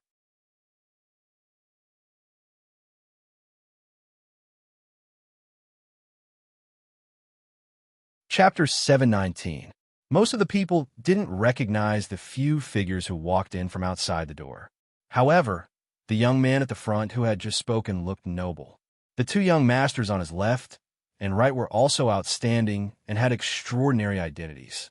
Not only that, but there were also 2 rows of armored and armed guards behind them. At a glance, there were probably dozens of them. It was the first time that most of the people present had seen such a lineup. They didn't know these people, but there was one person that everyone knew. Fortune God of Money, who had left and returned, stood behind the young man as if he was the leader. It was completely different from the situation where he was surrounded by stars. Zhao Xiuwen, Yang Yinzhou, Lin Wanru looked at the 2 people on her left and right. When her gaze moved to the face of the person in the middle, she finally revealed a shocked expression. "Your Highness King Feng, who's talking?" The young man was in a fit of anger. When he was suddenly rebutted, he subconsciously wanted to turn around and scold back. However, when he turned around and saw the person who walked in, he immediately became dispirited. He trembled and involuntarily took a few steps back, swallowing the words that were already in his throat. Feng, your Highness King Feng." Although his identity wasn't ordinary and he had the right to be arrogant, he also knew that there were 2 people in Feng province that he couldn't afford to offend. One was his cousin, the eldest prince of the Qi kingdom, Prince Heng, Zhao Zheng. The other was the true ruler of Feng province, King Feng, whom even the eldest prince didn't dare to provoke. He did provoke, but the result wasn't good. The relay station where he lived was surrounded by 1,000 guards. Although his freedom wasn't restricted, he was humiliated, lost the hearts of the people, and even lost his credit. At this moment, he was even more depressed than County Magistrate Wu. "Greetings, Your Highness King Feng." County Magistrate Wu bowed apologetically and secretly wiped his cold sweat. As expected, this person's relationship with His Highness King Feng was extraordinary. Not only did he give the jade pendant that represented his identity to King Feng, but he also came personally. If County Magistrate Wu hadn't been quick-witted just now, he would have made a big mistake. If they didn't hear the young man's trembling voice clearly just now, they finally heard the county magistrate's words just now, which were spoken fluently and clearly in the official language. King Feng. The 3rd master of the Lin family trembled as he said this, and immediately knelt down. When the crowd regained their senses, they also lowered their heads and knelt down. Unless it was a special occasion, the people of the Qi kingdom did not have to kneel to the officials. However, the person in front of them was a genuine prince, the Lord of Feng province. In this place, his reputation was unparalleled. They held this name in awe and veneration. Walala. Even the thick-skinned Lin Yong knelt down without hesitation. In the entire courtyard, the only people who hadn't knelt down in front of Zhao Yi were a sloppy old man who was sitting in a seat and eating a chicken drumstick, Li Yi who stood there with a helpless expression, and Lin Wanru who hadn't knelt down because he was holding her wrist. Lin Wanru looked at him and said in a panic, "This is His Highness King Feng. You can't be rude." In the crowd, Baiyu raised his head and took a look. After being stunned for a moment, a gloating expression quickly appeared on his face. "Come in and talk." Li Yi sighed and turned to walk inside. Lin Wanru was pulled by him.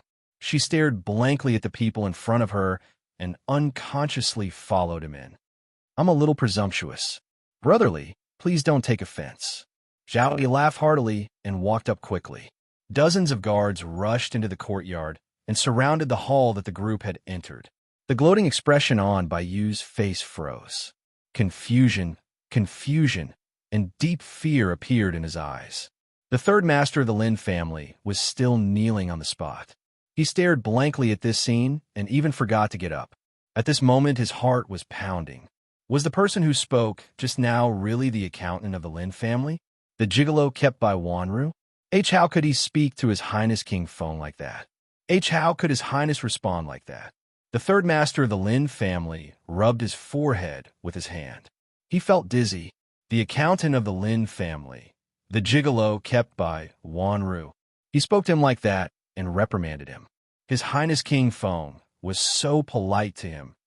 Not only did he feel dizzy, but his vision also darkened until it was completely black. Third uncle, old third. What's wrong with you? Wake up. The muffled sound of his head hitting the ground finally brought everyone from the Lin family back to their senses. They all rushed in the direction that the third master of the Lin family had fainted on. In the hall, Li Yi rubbed his forehead. He looked at Zhao Yi and asked, "Isn't this a little too much?" Zhao Yi shook his head and said, "I'm leaving for the capital tomorrow. I can't disappoint Brother Li, so I thought it was better to come personally." Zhao Yi took a sip of tea and glanced at Lin Wanru. He then looked away and said, "This way, even if I leave, no one in Feng province will dare to make things difficult for the Lin family. Are you satisfied with this, Brother Li?" Lin Wanru was stunned. The hand that was pouring tea for Li Yi also trembled slightly. Li Yi waved his hand and said helplessly, "Thank you." The third prince's visit to the Lin family was much more useful than Fatty Chin's visit. In the future, no one in Feng province would dare to do anything to the Lin family, even if they had the guts of a bear or a leopard.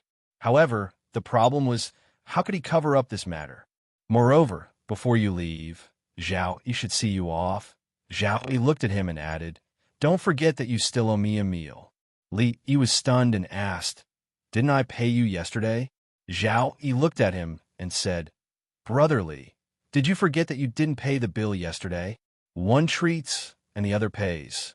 Li Yi looked at him in surprise and asked, "Is there a problem?" Zhao Yi looked at him deeply and said, "You left in a hurry yesterday. There are some things that you didn't have time to ask. If you go to the capital like this, I won't be at ease." Li took a sip of tea. Zhao Yi looked at him and said, "The imperial edict from the capital arrived yesterday. Many officials in Feng province were found to have their properties confiscated through the debit and credit method. I'm afraid some of them will be beheaded. The imperial court has been in turmoil for a long time because of this. Brother Li, why don't you tell me if this method is feasible or not?" Li looked at him and asked, "You want to implement this method?" Zhao Yi nodded and said, "The problem of the Qi kingdom is already very serious." Li Yi shook his head and said, "If this method is implemented vigorously, the Zhao family will die. If it is not implemented, the world will die." Zhao Yi heard this and frowned slightly. The debit and credit method, turmoil in the imperial court, confiscation of properties, beheading. Lin Wanru's eyes flashed. It seemed that a certain image began to appear in her mind. What will happen if people find out about this method of checking accounts? Actually, it's nothing much. At most, the situation will be unstable. The entire country will be in turmoil. Heads will fall, and blood will flow like a river. She glanced sideways. It turned out that he hadn't lied to her when he said those words at that time. Zhao Yi was the third prince, so it was impossible for him to remain at the Lin clan for too long. Moreover, he was leaving for the capital tomorrow and would have many other matters to attend to. It was already extremely rare for him to be able to stay at the Lin clan for an hour. Lin Wanru stood in the hall. The scene of his conversation with His Highness King Feng, Yang Yinzhou, and Zhao Xiuwen appeared in her mind. She finally raised her head and looked at him and asked, "You've known them for a long time?" "I've known the third prince and Zhao Xiuwen for almost a year. However, to be honest, I've only met them once or twice before." Li thought about it and said, "I met Yang Yinzhou a little earlier. He was at Qing, in prefecture in the Jing kingdom. I've known him since then. He's known as the #1 scholar of Qing and prefecture. I've only met him twice or thrice, but we haven't spoken much. I know you have many questions, but before that..." Li looked at her and extended his hand. "Miss Lin, let me reintroduce myself. I am Li.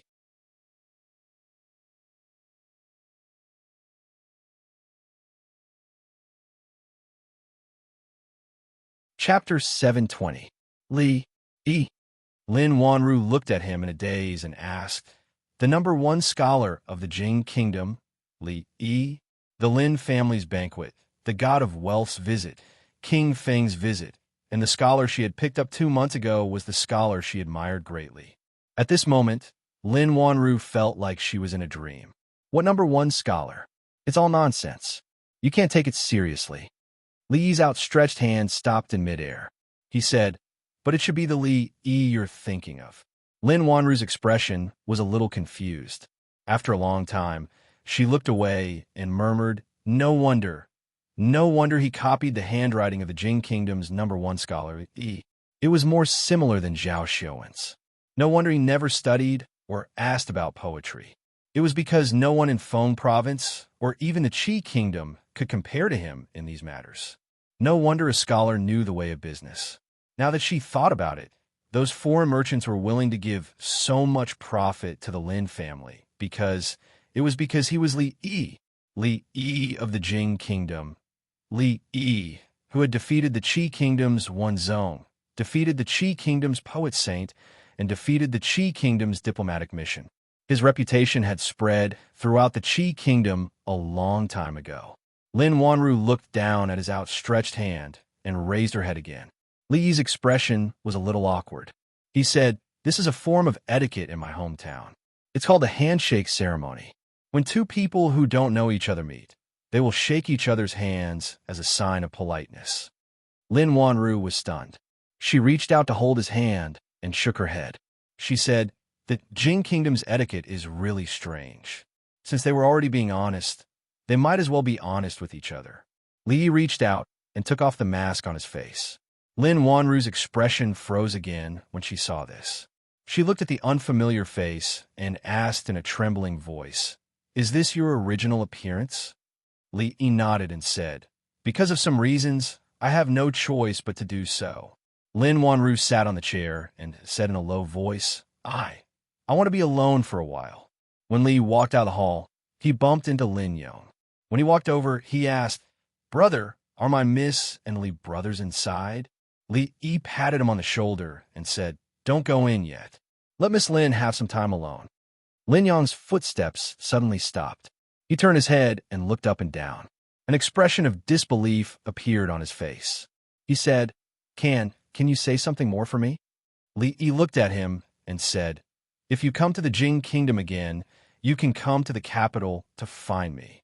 "Hiss, you are the Li brothers?" Lin Yong gasped. The expression on his face was no different from seeing a ghost in broad daylight. "Gone?" The sloppy old man wiped his mouth and walked over to ask. Li looked back and waved his hand, saying, "Let's go." The Lin family's banquet today had not ended. It should be said that the process of previous banquets had only just begun. However, after so many twists and turns in such a short period of time, many people did not have much interest in the banquet that was only held twice a year. The atmosphere was abnormally quiet. Everyone watched as the Lin family accountant walked out. The scene that had just happened appeared in their minds. They looked at the members of the Lin family with extremely complicated gazes. Suddenly, someone exclaimed in a low voice, his appearance on the other side.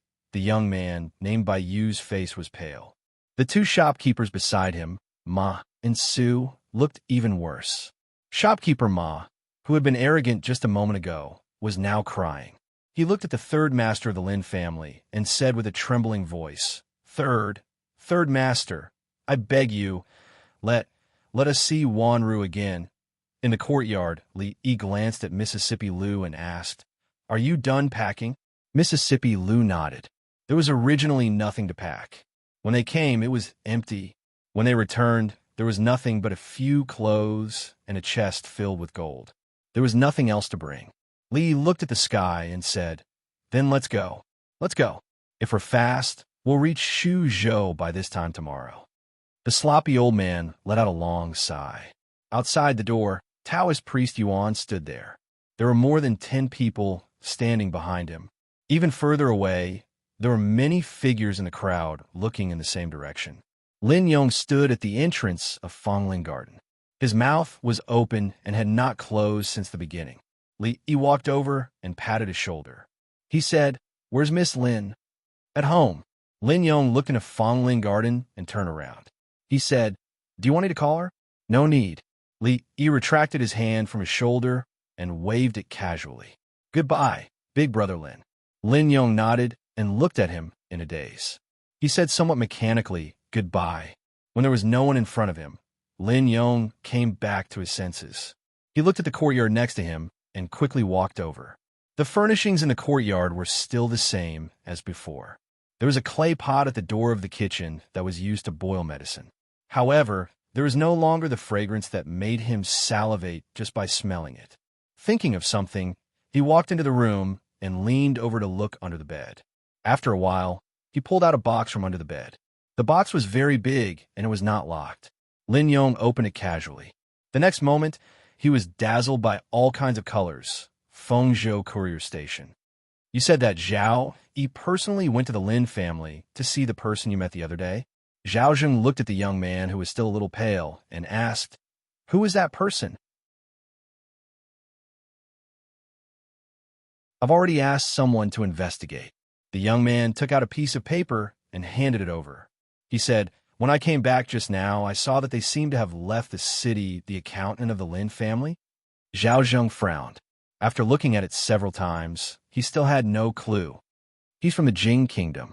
Why was he so polite? Li Xian. At a certain moment, Zhao Zheng seemed to think of something.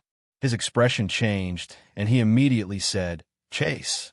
In Fongling Garden, Lin Yong picked up an exquisite Buddha statue and exclaimed, "Miss, this is colored glass." He looked down at the box at his feet and said, "These are all colored glass. How much is it worth?" Lin Wanru's gaze only stayed on the colored glass for a moment before she looked away. Lin Yong's voice came again. "Miss, when the Li brothers left just now, you were clearly in the shop. Why didn't you come out?" Lin Wanru put down the note in her hand that said, "Sell it as soon as possible." She said, "Put these things away and go back to work. Brother Lin, make some preparations these days. I plan to let you go to the newly opened shop." Lin Yong was stunned. When he wanted to ask again, he suddenly turned his head and looked outside. On the street outside Fongling Garden, a group of soldiers ran quickly, causing a commotion on the street. Lin Yong sighed and said, "Feng State City is in chaos again." In King Feng's mansion, Zhao Yi, who was arranging many things after leaving, turned his head and asked, "How many people did they bring?" The person in front of him said, 100 personal guards. Zhao Yi shook his head and said, "Did my brother also go?" "The first prince is still at the courier station, but the young master of the Yang family went with him." Zhao Yi shook his head and said, "Then let him be. Compared to what he had to face and deal with next, these things were no longer enough to divert his attention." The conflict between the factions in the imperial court, the panic in the local counties, and the confrontation with the first prince in the capital. Zhao Yi rubbed the space between his eyebrows and murmured, "You left so quickly."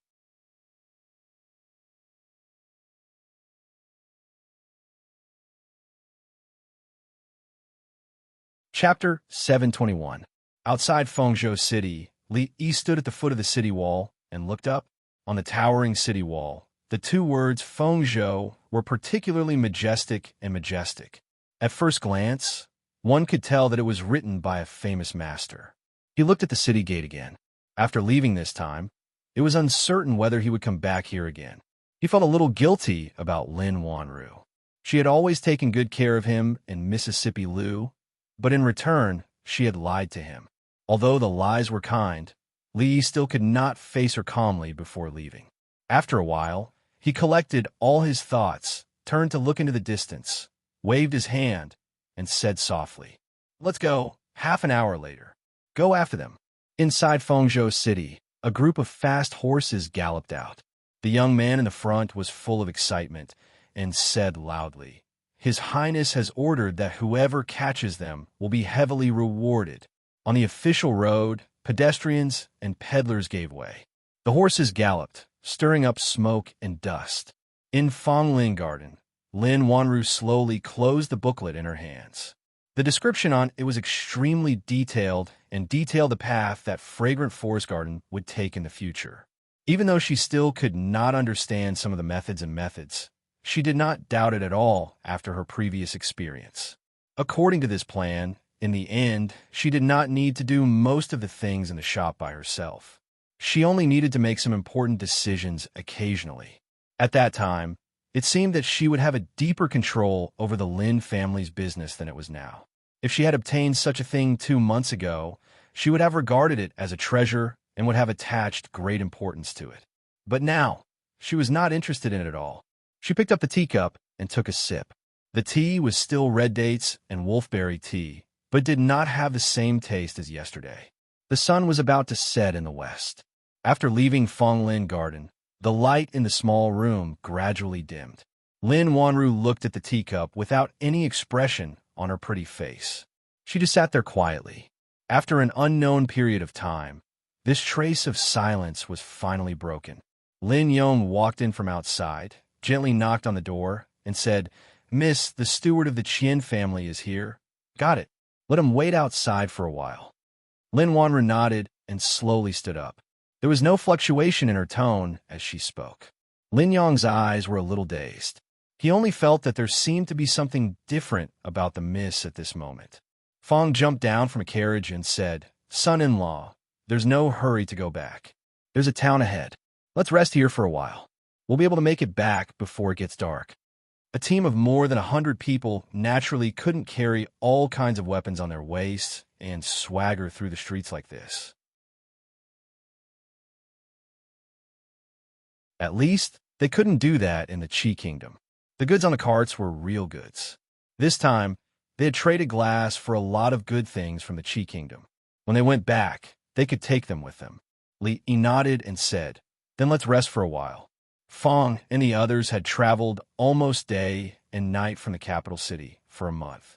After arriving in Fengzhou, they didn't have a good rest, so they didn't have to rush back. There seemed to be some grievances between the sloppy old man and the Taoist surnamed Yuan. Usually, they didn't bother to talk to each other. At this time, they were on their own side. Fong saw him take out a milk candy from his bosom and throw it into his mouth. He smacked his lips and said, "Hey, Chief Su, give me one." The sloppy old man glanced at him and said, "Not many. Don't be so stingy. Just this once. Don't do it again." A candy flew over from a distance. Fong peeled it and threw it into his mouth. He said, "I thought we were going to do something big with so many people. I didn't expect to come back so easily. Want to do something big?" He looked back and said, "Here's your chance." Old Fong turned his head to look behind him, and his expression froze. At the same time, many people around him stood up and looked in a certain direction. They saw smoke and dust billowing in front of them. Occasionally, the neighing of horses could be heard. A young man on the horse urged, "Hurry up. They won't be able to go far in the carriage. They should be right in front." Seeing that there seemed to be a caravan in front of them, the young man hurriedly reined in his horse and shouted, "The people in front, stop." He dismounted and swept his gaze across the crowd. He waved his hand and said, "It's nothing. You can go." Before he could finish his sentence, his gaze suddenly stopped on the face of a woman in front of the crowd. After a moment of shock, he said with joy, "It's them. Capture them all." He waved his hand. The 100 personal guards behind him immediately dismounted and surrounded the entire caravan. Although the other side seemed to have a lot of people, these people were all the personal guards that Prince Hong had carefully selected. Even if they had to face bandits, several times their number, they didn't have to be afraid or worried at all. The young man stood at the front and shouted, "Where is Li Xian? Hurry up and come out." Bang! As soon as he finished speaking, he suddenly felt a pain in the back of his leg. He could not help but kneel on the ground. He raised his head and was about to scold them when he saw that the faces of the people inside were all wearing a smile that he could not understand. What he did not understand was where these people had taken out their weapons in the time it took for them to lower their heads. "Everyone, hurry up. Don't waste time." Fong clenched his fists and was the first to walk out. to let the same number of experts from the Heaven Ranking and Earth Ranking, as well as the High Priest of the Intelligence Office, deal with these so-called personal guards who at most had some skills. Even if there were a few among them who could be considered to be capable, they would not be able to last long against these people. Even the sloppy old man and the Taoist surnamed Yuan did not make a move.